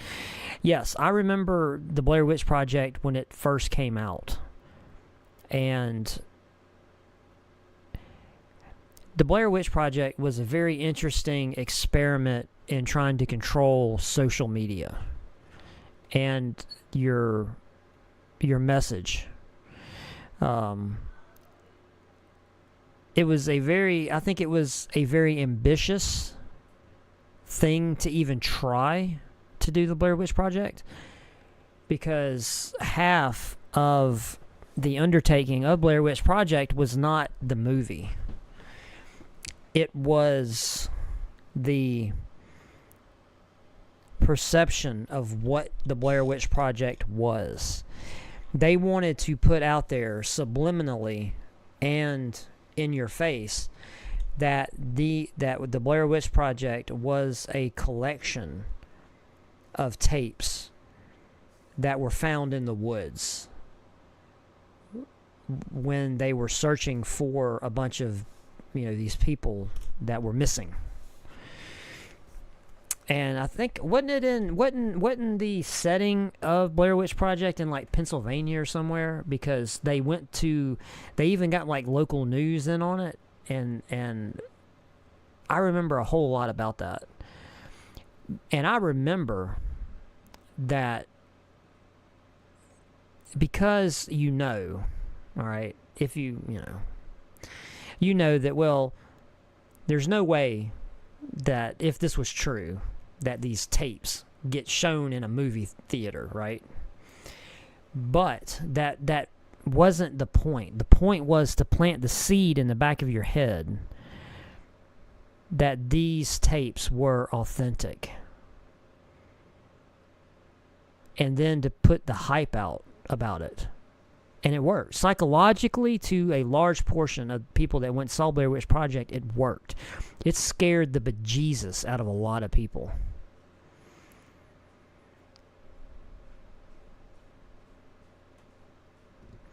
Yeah, but the thing is, guys, Blair Witch, if you read about that whole phenomenon about the Blair Witch Project, the biggest part of the budget wasn't filming the movie. It was trying to control the media narrative before the movie released.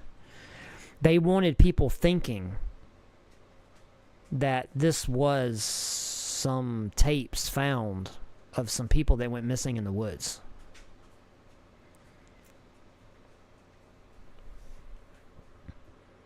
In Maryland? Okay. Yeah, yeah, and Shane, that was the problem with the Blair Witch movie, was they tried to do a follow-up. And I'm like, okay, well, you blew the narrative of the premise of the movie. But that's just, people going back to the well of trying to, just money grab, just a money grab.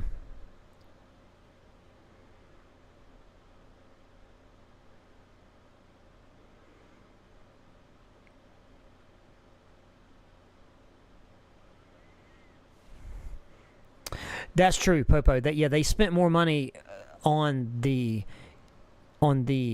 push out of information about the movie than they did on the movie itself, because that was the point. That was what they were trying to do. All right, Brad. Peace out, man. Have a good night. Hope y'all having fun over there in your camper.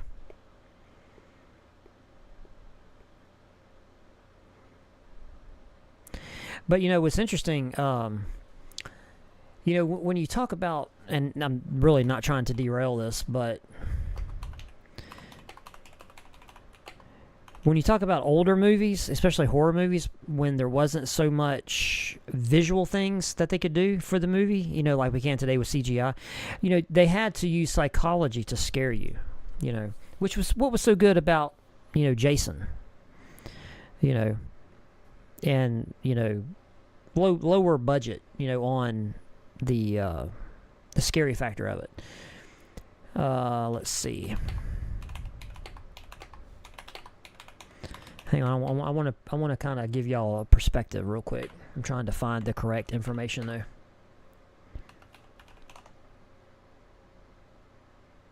Okay. Check this out. When I was younger, okay, in the original Alien movie that Sigourney Weaver played in, came out in 1979. Okay. That movie scared me, and it scared a ton of people because of the alien. Okay, the alien in the movie Alien, in the original Alien movie, the xenomorph creature is on screen for a total of approximately 4 minutes. This includes all its appearances, even brief glimpses and shadows, not just the full body shots. The alien is not shown prominently until about an hour into the film. Now, if you guys don't know the Pawn Shop of Life, that's Brad. That's the other Brad. So Pawn Shop of Life, that's who that is. So if you're interested, go to your search bar and type in Pawn Shop of Life podcast, and you can listen to Brad's podcast, which I highly recommend that you do, because they're funny over there. And I've been on one of the episodes.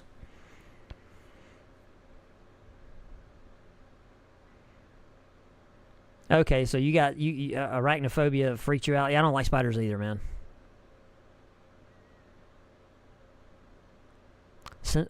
Yeah, in Pennsylvania, it's where Silent Hill game. Yeah.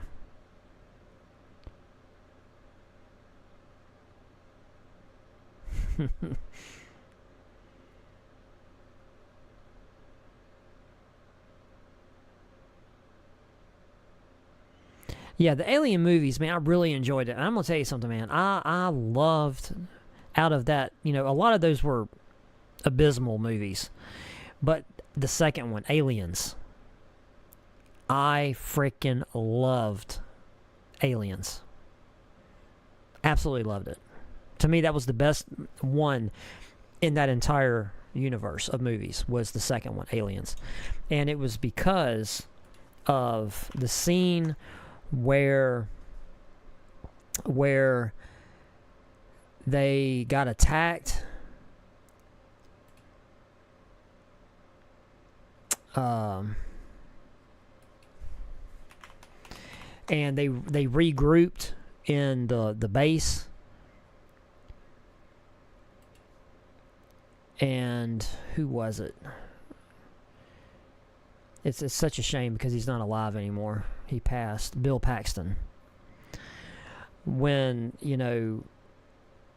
they were discussing what they were going to do, and Sigourney Weaver looks at the little girl and said, well, hey, this little girl survived, they're talking about getting rescued, and they're talking about the time period, and Sigourney Weaver goes, this little girl survived longer than that without food or weapons.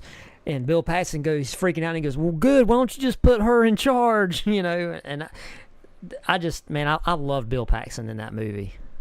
I just thought he did a phenomenal job. I was so sad when he passed.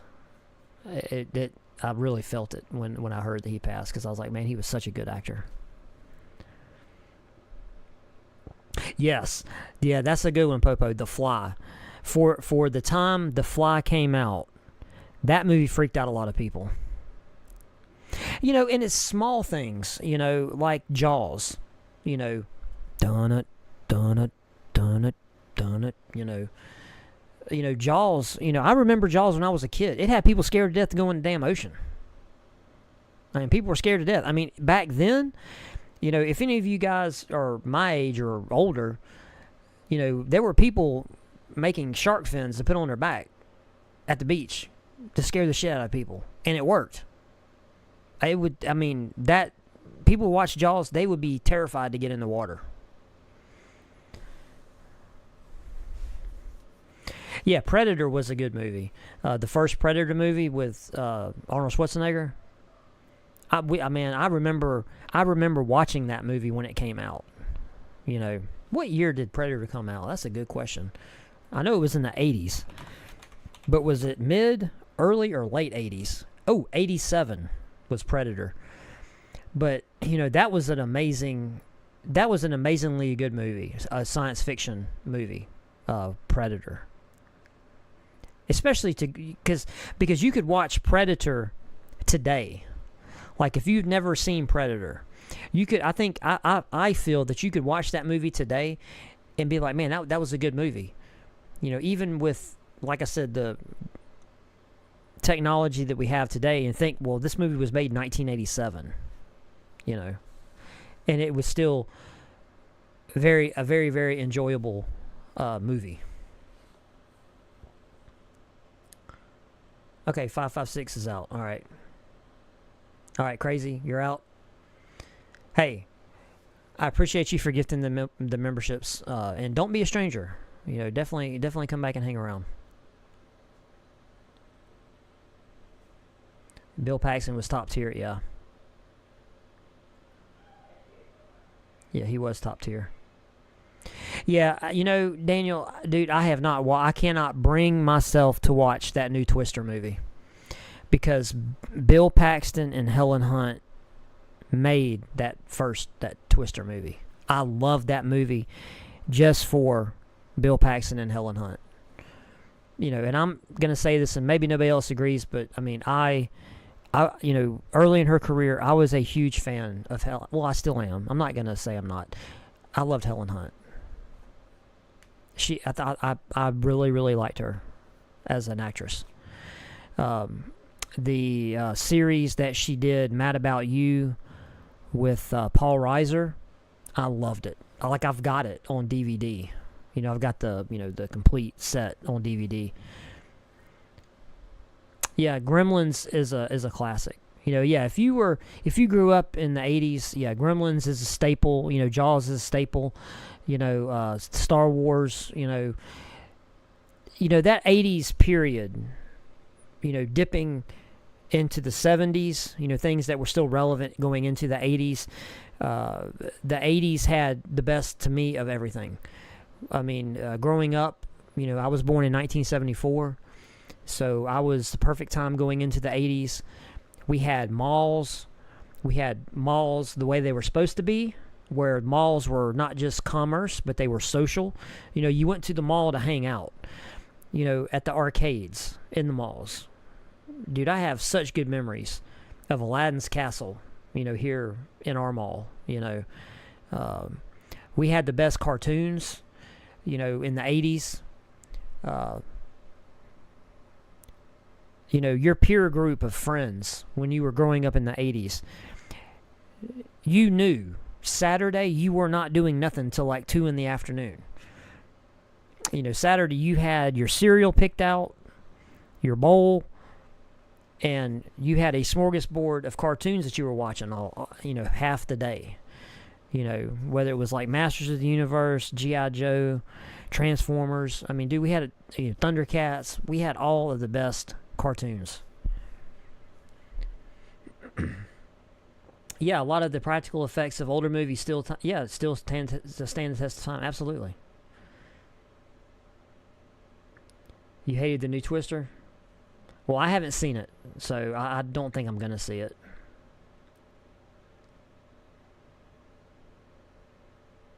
The Exorcist still scares me. Right. Well, if you're a person of faith, The Exorcist probably hits a little different, if you're a person of faith, Yeah, man. I mean, we had the best cartoons, man. DuckTales, all that crap, dude. That was the best time, bro. I think that's why these kids are messed up, because they got robbed of all the best social, stuff. I don't know. I could be wrong. Hey, boo. Did she tell you they're not going to the Mexican place? Okay. What you got on? Let me see. Oh, really? Look at you. Okay. All right. Oh, you look very nice. Really? Thank you. What, you think I'm lying? Because I didn't do my hair and makeup or nothing. This is just me. Well, you always look better with no makeup on. Thank you. All right, beat it.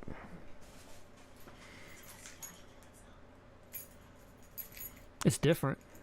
Like, I mean, it's different. Something you don't see every day. So. I'm Xena, Warrior Princess. Okay, now that's what I'm going to think of when I see it. Is the baby good? Yeah, she asked me for goldfish. I told her I'd have to bring some home. She's All right. Be careful. Saturday morning cartoons were still a staple when I was growing up in the early 90s. Yeah. Yeah. I mean, yeah.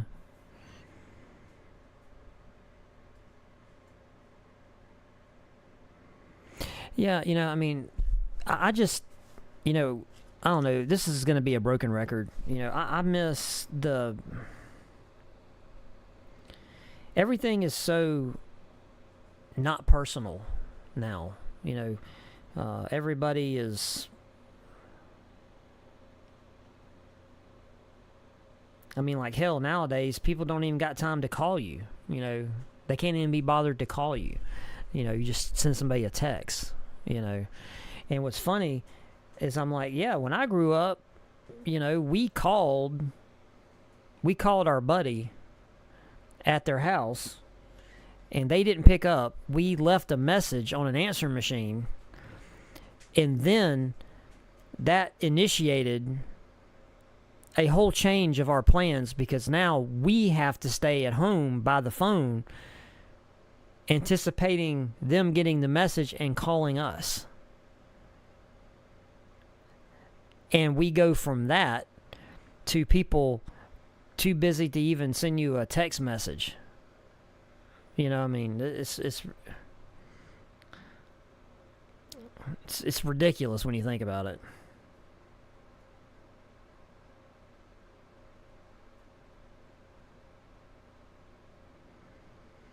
But that's the world we live in now.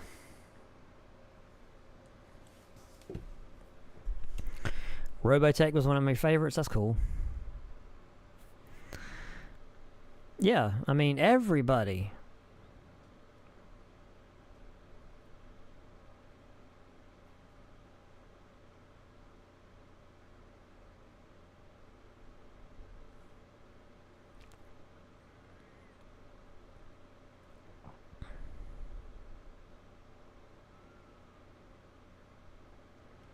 Oh, let me tell you something, dude. Growing up, if you were a teenager and you had a four-wheeler or a dirt bike, you was the shit.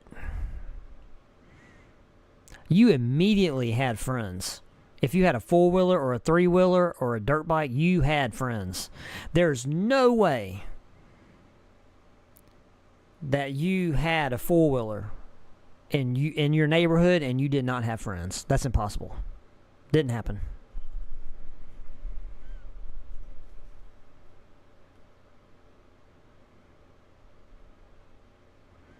Yeah, that's true, Rubicon. If you wanted to know, if any parents back then wanted to know where all the kids were, all they had to do was get in their car and just drive around the neighborhood and look for all the bikes thrown haphazardly by the front door.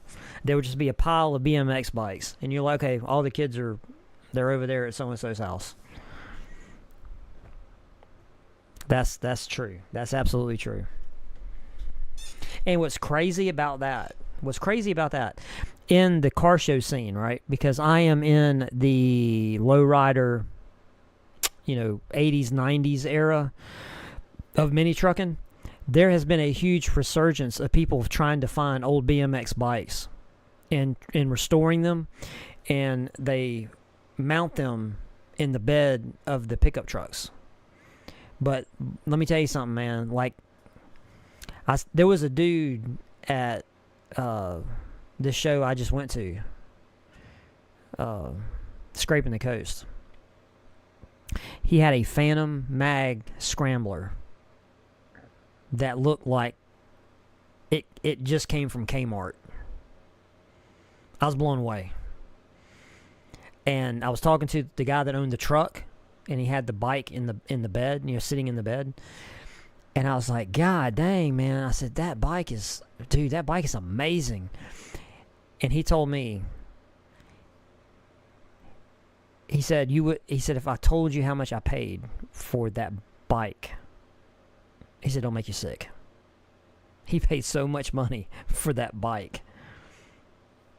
Yeah, the Diamondbacks or the Mongoose, yeah. Dude, you see a lot of that shit at these car shows. And those things are in very, very high demand. Like, I mean, people that have those old 80 style BMX bikes, go look on eBay. They are ridiculous money. I'm talking about thousands of dollars you can get for ones that are really, really in good shape. You can get a lot of money for them. Because us weirdos that want to cling to the ye old years of good times, we want to relive our childhood, whatever.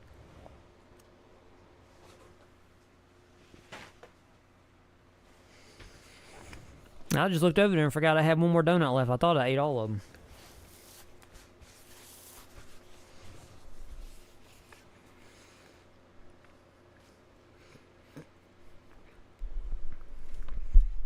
Oh, then you got a heart. Nice.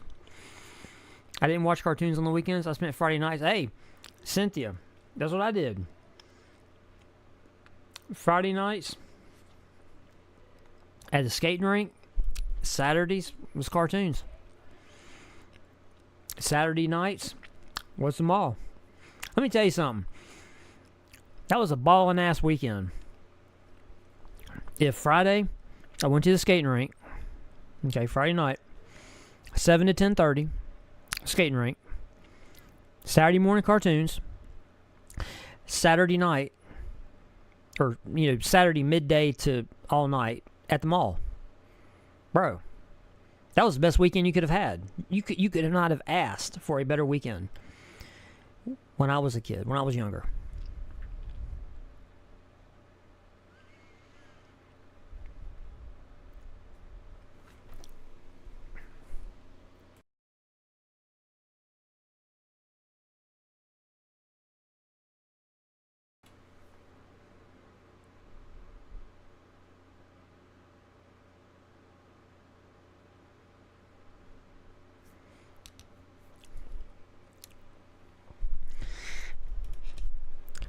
So you got your first girlfriend for a ride on a snowmobile?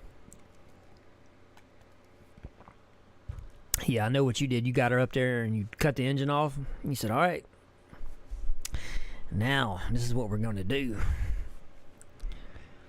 I have a small wolf pack right here. Yeah, right, Ed? Don't you have like 10 kids? What's the appeal with sagging pickups today? Oh, you mean the Carolina squat? Shit's stupid. I don't know. It was a joke at Scraping the Coast because, like, here in Alabama, it's illegal. And it's illegal in Mississippi. And so there were tons and tons that whole weekend. Facebook was flooded with pictures of kids getting arrested. And they were towing a lot of trucks that were squatted real bad. They were towing them. All right, Ed. Have a wonderful night. Yeah, I'm at the 2 hour and 3 mark, so I'm probably about to get on out.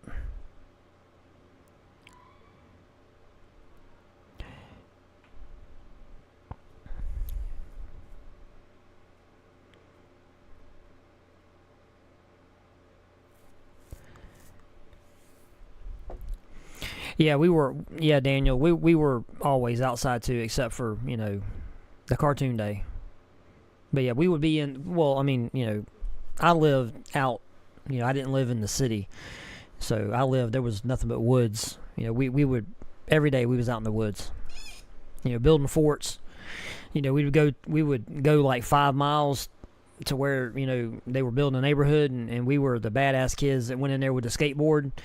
You tie a rope around the front truck of the skateboard, and you go into the houses and you steal wood.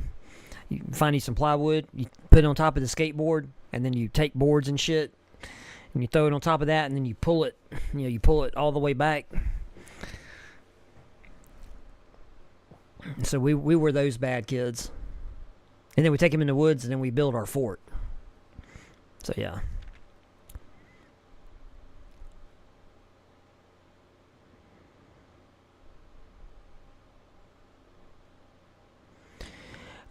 Timothy, the whole thing with the truck, I don't know. They call it a Carolina squat. I don't know. It's just a thing. Well, why do young people do what young people do? It's just what they do. Candy cigarettes. Yep. Yeah, dirt clod fights. God dang. Boy, we used to have a lot of them down here, man, because we got a lot of red clay down here. So, yeah, we had dirt clod fights like nobody's business down here. Hey, man, I used to love playing the shit out of Asteroids. I had an Atari 2400. Had all that shit.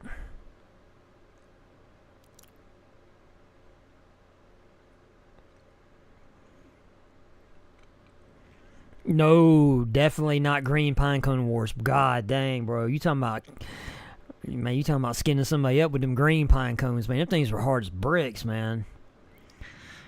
But we used to do that too, man. We used to have Pinecone Wars.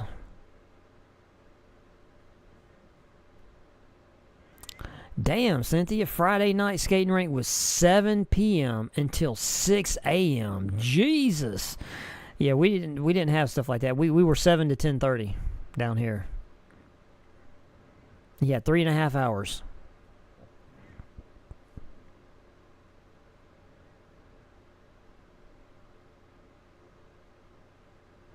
No, I don't know nothing about no cow patty tag. You on, bro? I can't get behind you on that one, man. You on your own on that one. I ain't never do no shit like that. So now Cynthia's number one. Wait a minute, what is going on here? How did I top fans? Okay, Timothy has 200 XP. Ed has 175. Cynthia's got 225. Crazy's got 150. Everybody else has got like 150. Robert's got 125. Donald's got 125. Nick's got 100. I don't know how that crap works, man. You ain't hitting me with no damn yellow snowball. I can promise you that. Not only because that's disrespectful, but we don't have snow. So you ain't making no snowballs. There's no snow to piss on down here anyway. So. Okay, so Popo's co-signing the cow patty tag. You better not be the slow guy. I can only imagine. I can only imagine.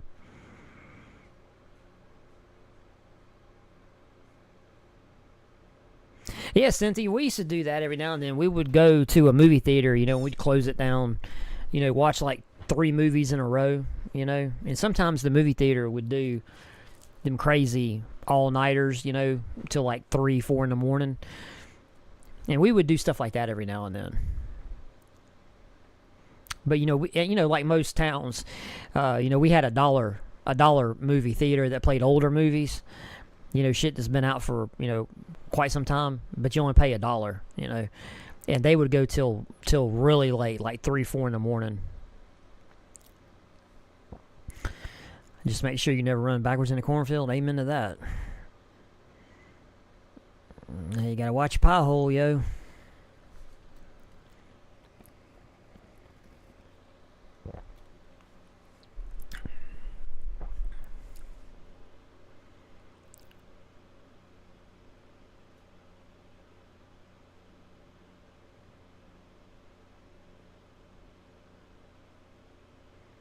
So you would change the street signs from one part of town with signs from another side of town. Rubicon, what is wrong with y'all?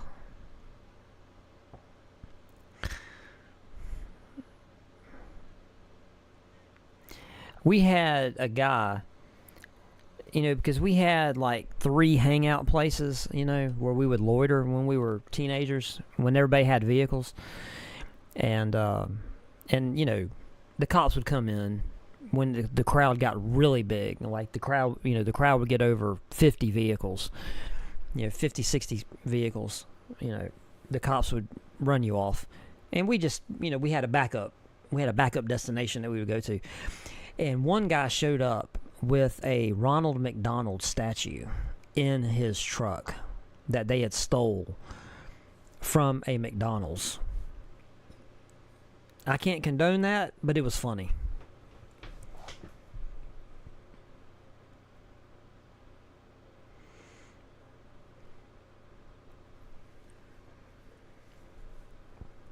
Cornfields are naturally creepy. Yeah, man, because of Jeepers Creepers, yo. I ain't going to no damn cornfield. Hell no, especially around no damn scarecrow. That shit might be Jeepers Creepers, man. I ain't doing that.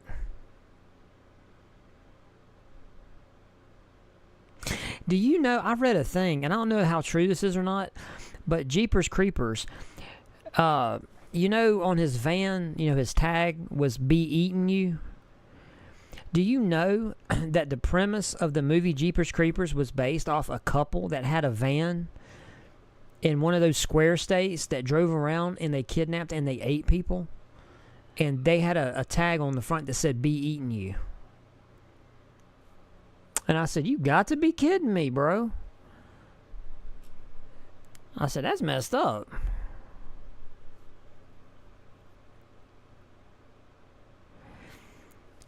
I wish they would do a good Children of the Corn. Well, was the Children of the Corn not, was it not to your liking? Because they made a Children of the Corn, right? Yeah. I'm not crazy. Yeah. When did it come out? Children of the Corn. Holy crap, dude. Okay, they did one in 1984. Good Lord. Children of the Corn: The Final Sacrifice in 1992. Children of the Corn 3: Urban Harvest in 1995. Children of the Corn 4: The Gathering 1996. Children of the Corn 5. Holy crap. Children of the Corn 666: Isaac's Return. Revelation. Genesis. Runaway. Good Lord, there's a whole lot of Children of the Corn movies.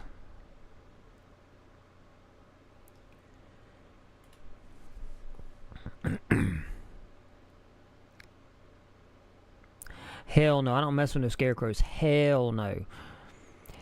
Yeah, there's a weird backstory to Jeepers. Yeah, I read that. I was, reading this. I don't know where the hell I saw that. But yeah, it talked about that Jeepers Creepers was based on, this couple that would drive around and kidnap people in a van, and that's where they got the Be Eating You on the tag, because it looks like beating you, but it's Be Eating You. I'm like, oh man, bruh, what the hell's wrong with people?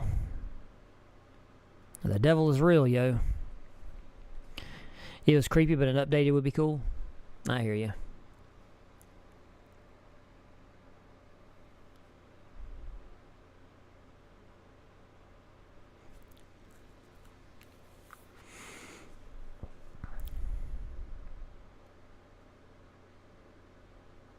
Well, what did you think about the Halloween movie that they redid? Didn't they redo it? Or because they did one recently, right? Within a couple of years, with what's her name? The chick. Oh man, God, my mind's going blank. Jamie Lee Curtis. Didn't they do a new one, or was that one from Resurrection? Was that like a continuation of the story, or was it like a remake? Let's see. It was 2018. She confronts her longtime foe, Michael Myers, the masked figure who has haunted her since she narrowly escaped his killing spree on Halloween night 4 decades ago. So it was a continuation of the original movie. Interesting. Decades later. Huh. There's a hell of a lot of Halloween movies made.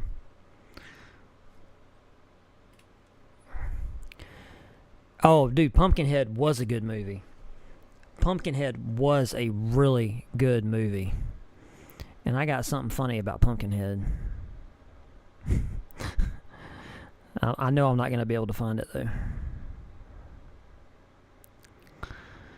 Let's see if I can find it.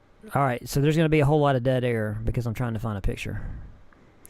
I thought this was so funny. Like, you see something like a meme or some crap on Facebook, and it just hits you. It just hits you a little different, and you just can't stop laughing. This did it to me, and it was about Pumpkinhead. And I took a picture of it on my phone because I wanted to save it, because I laughed that much when I saw this. And I know I'm not going to be able to find it because I have no idea when that was. Let's see.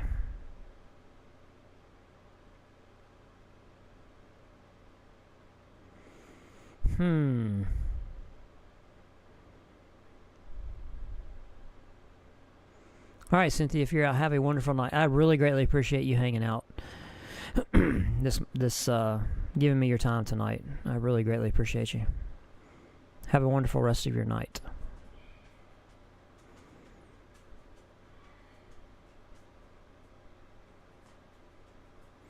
Hey, Soka Boka. I see you. Mama's gone. I know Mama left you. She left puppy dogs. She ain't got nothing to do with puppy dogs. Let me see. I think I sent it to a couple people. Let me see if I can find it.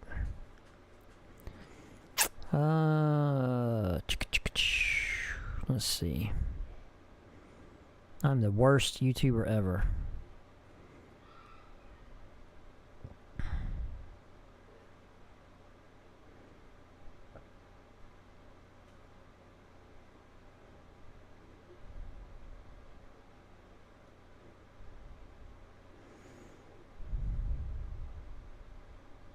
Oh, here it is. Here you go. All right, Daniel, are you here? Okay, Daniel, you're here. Here. Oh, let me get it over here.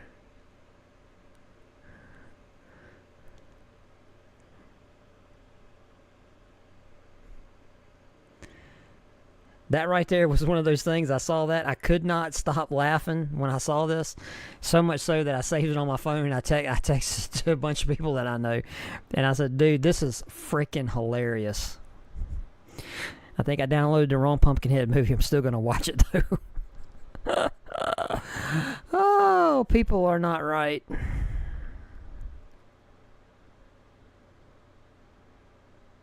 Yes, dude. The Last House on the Left was messed up, dude. That was a messed up movie.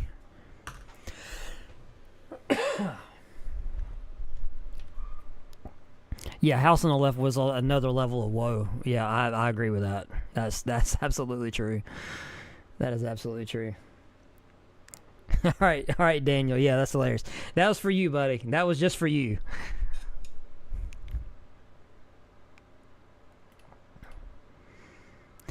I got a couple guys at work. That's all we do, is we find, shit like that, and we text it to each other, all the time.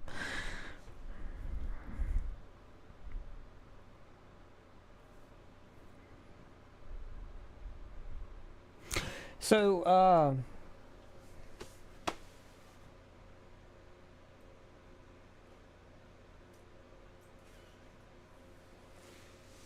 man, I got a lot of videos I got to do, man, for real. I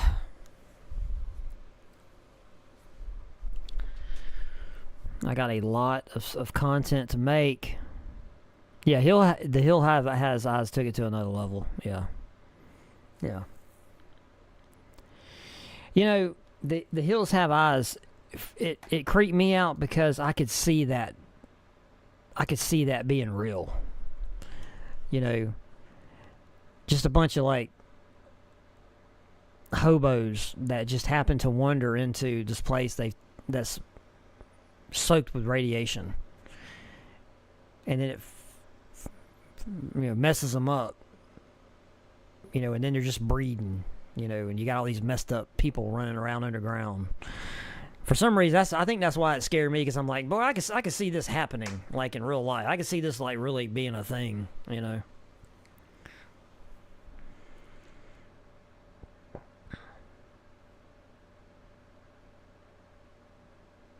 Let me tell you something, bro. Some of them mountain people, man, they different, bro. Them Appalachian people.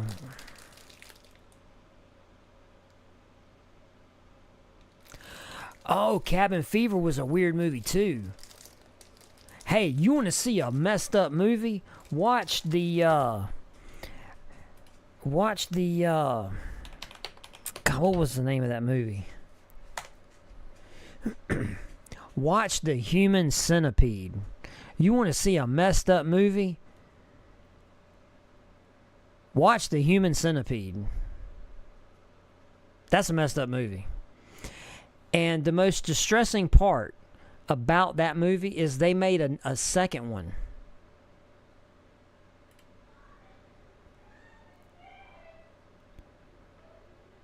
Let's see. How many movies did they make? I know they made more than one.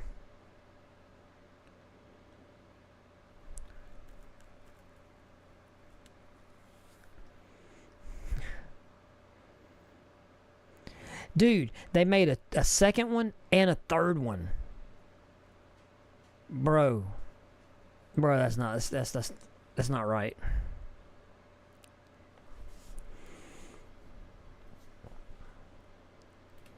So yeah.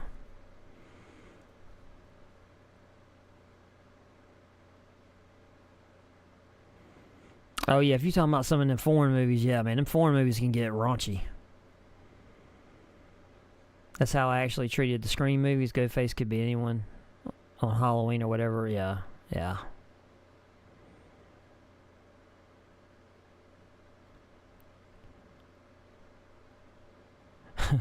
Daniel, I'm just warning you. The Human Centipede's messed up. So if it doesn't, if it makes you feel any type of way, don't blame me, because I suffered through it, because I was like, what in the crap is this? Soft white underbelly was messed up. Yeah, the Terrifiers, yeah. You know, yeah. Yeah. That's what's happening in my basement? What? What's happening in your basement? What are you doing to my boy Shane? You're not trying to sew his mouth to some other guy's butthole, are you? Because that's not very nice.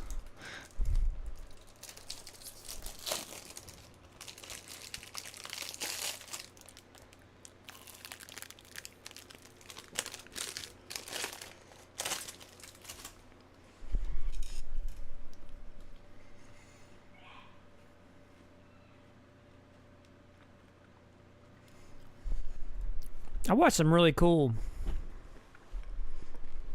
foreign zombie movies that were kind of interesting. I thought about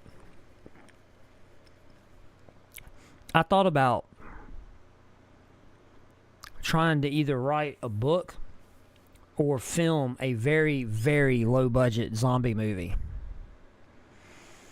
but doing it in the theme of like Alien, right? Like let you know, okay, that the premise of the environment of the movie is a zombie apocalypse, right? But only give you, the viewer, the perspective of a lone survivor. And through the story and the camera angle shots, make you as the viewer feel isolated, like the character is isolated. And then literally only have, you know, a zombie or zombies or whatever at the very end, like Alien, kind of like remaking Alien but with zombies, but the same premise of the movie, like make you get invested in the character and then make you feel isolated like the character. Because if you really think about it, like say there was a zombie apocalypse and your perceived understanding of the situation is this guy could have been alone already, he could have lived in an apartment, he could have escaped, ran off into the woods, whatever. All right, well, your goal as a lone survivor is you're not thinking about doing no John Rambo stuff. You're thinking about staying hidden and avoiding, right? You're not actively engaging, especially by yourself. So if you could make the audience feel that, by the time you do inject a confrontation with a zombie or whatever, it would be that much more impactful to you as the viewer. You know what I mean?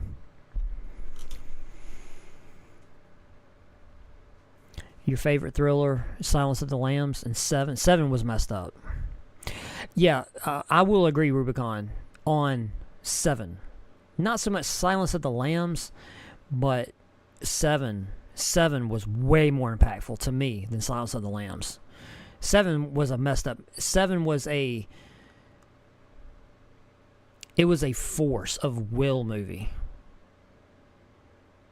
Like Brad Pitt at the end, having the dilemma of being the executioner of his will. If you really got invested psychologically in that movie, that was a very, very powerful scene at the end. You know, when he ended up shooting the guy. That was a very... you're like, whoa. You know, it took you on a very emotional ride, for real. That's a good pick. Sixth Sense was the best shocker movie of all time? Yeah. Yeah, tons of people did not see the dig at the end of Sixth Sense.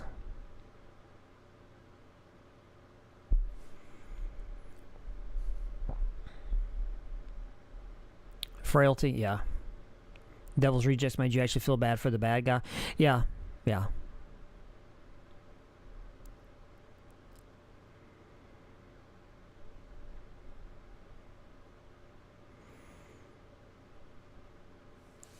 Seven was second when they beheaded Gwyneth Paltrow. Yeah. yeah. Clowns, yeah. Well, you know...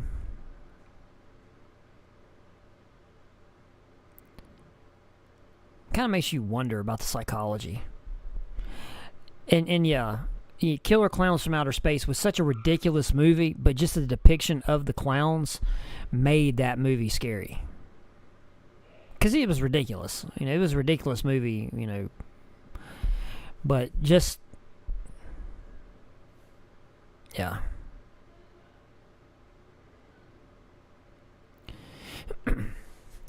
Well, my wife and my oldest daughter liked it. You know. I didn't watch it. You know, I can take it or leave it. Freebird makes everything okay.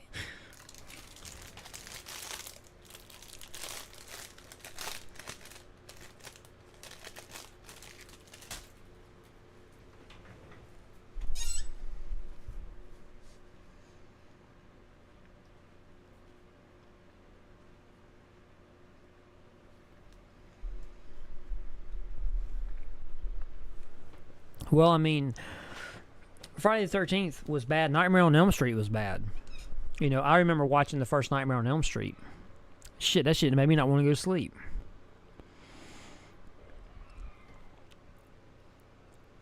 Because it was messed up. Because people, you know, you would get around people, you know, and you would watch that movie late in the evening anyway. And you're like, great, now I don't want to go to sleep. I'm scared to death to go to sleep now. When Babs beats you, she plays Freebird when she does it. So I just end up in a good mood. That's okay.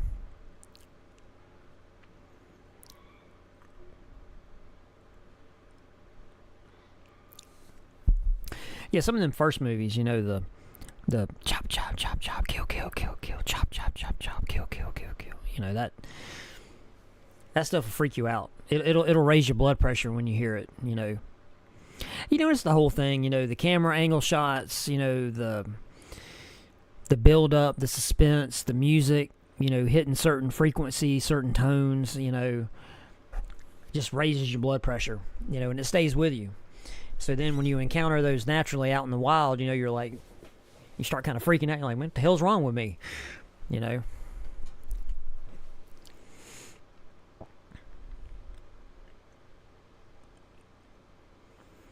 You know, and to me, that was something that, you know, always makes me wonder about people and the psychology. Like, what really would happen, you know, if there was a zombie apocalypse?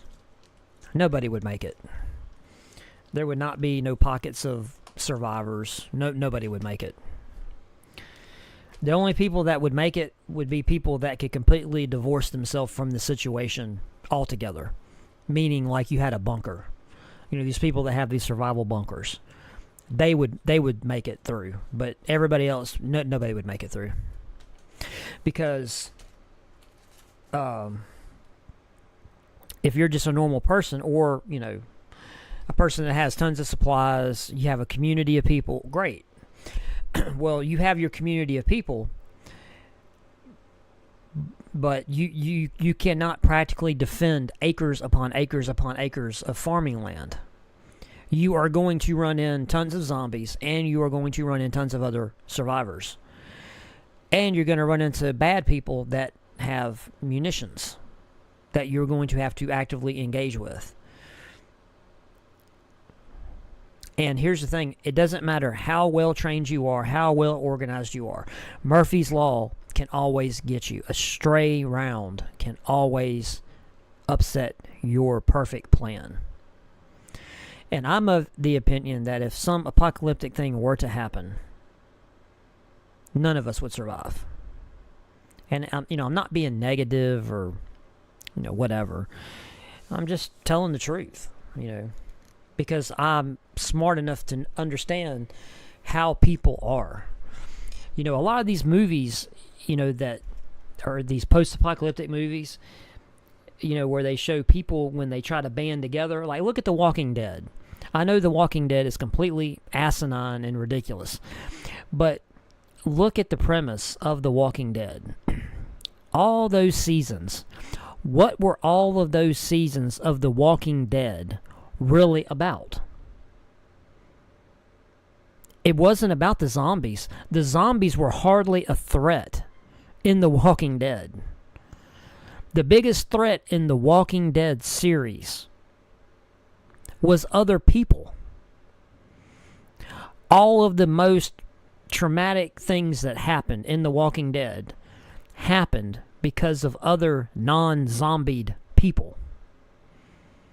One group running into another group. That's when everything goes left. The zombies are just a tertiary thing that everybody had to deal with. You know what I mean? It was secondary.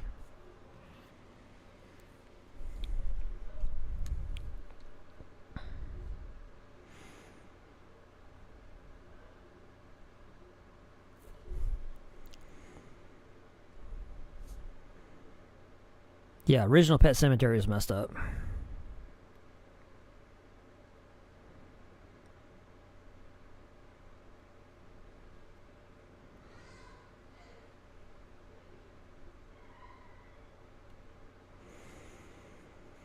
Bo Derek didn't get her leg bit off. I've seen pictures of her.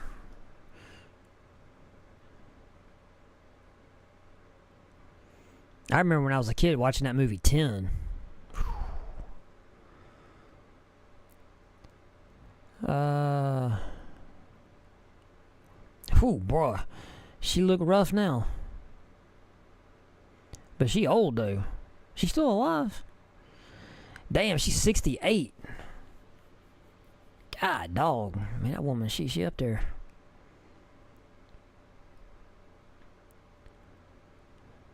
So, Bo Derek, born Mary Kathleen Collins. What the deuces? That woman ain't lose her leg. Man, you pulling my damn leg.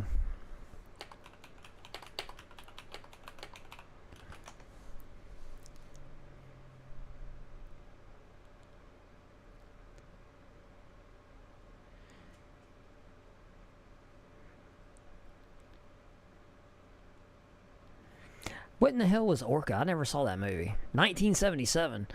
The house starts slipping into the sea and the whale bites Anna's leg off. Oh, so in the movie it bites her leg off.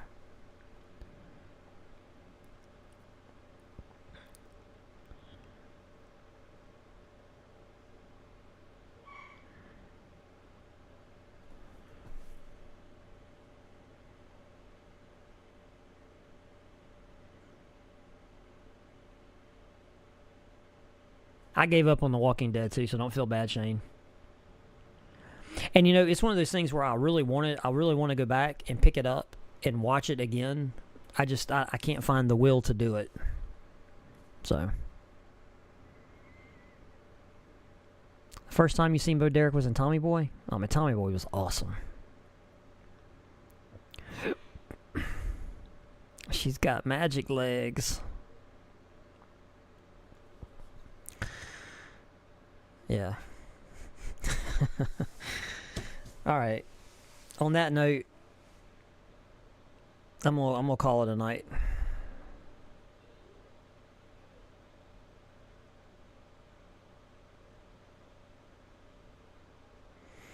Lately, I've been watching the stories on YouTube about aliens calling for help, and humanity is the only ones that can go help and defeat an army of over 200 ships. Bro, if aliens are depending on us for help, the universe is fucked. Humanity is not in any position to help anybody. I mean, the one thing that we as humans have done good is wreck everything we come in contact with. We do that very well.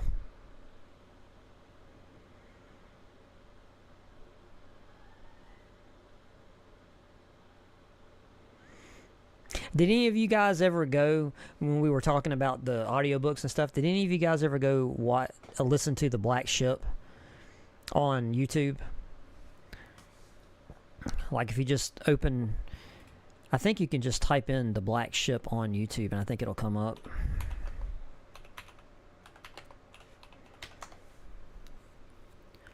Yes, if you just type in The Black Ship, it will pop up. Here, I'll show you. So all you gotta do is just go to your search bar. Well, go to your search bar and just type in The Black Ship.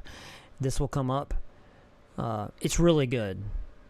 It's a really good sci-fi series that you can listen to on YouTube. I rather enjoyed it. It was a good listen. It was really good.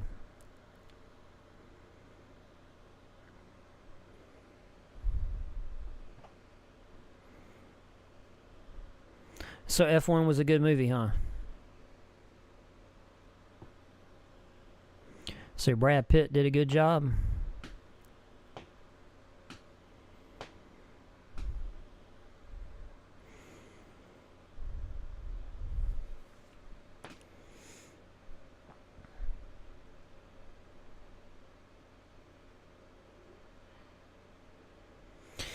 Well, I was going to do a video tonight, but I opted to do this instead. So I've got to do a video tomorrow, but I have to take my daughter driving.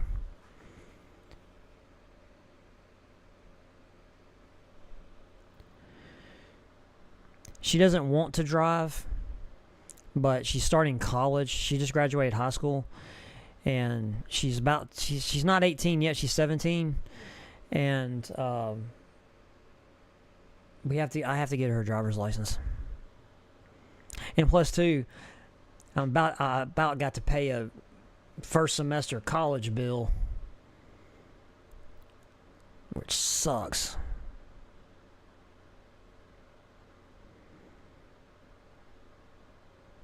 So yeah. Oh, and tomorrow I may start the mystery box giveaways. We may start the first mystery box giveaway tomorrow.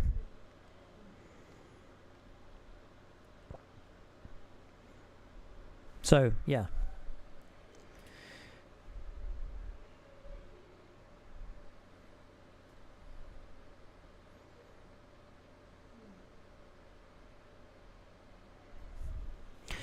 Alright, yeah, y'all. I've enjoyed hanging out with all of you. But I'm going to call it at 2 hours and 40 minutes. Good Lord. 2 hours and 40 minutes. I appreciate all of you. You guys have a wonderful rest of your Saturday night. And make sure you check up on me tomorrow, because, like I said, I will have the giveaway video for the first mystery box will go up tomorrow. And with that, I am out of here. All of you guys have a wonderful night, and I will see you tomorrow. Take it easy. Peace out.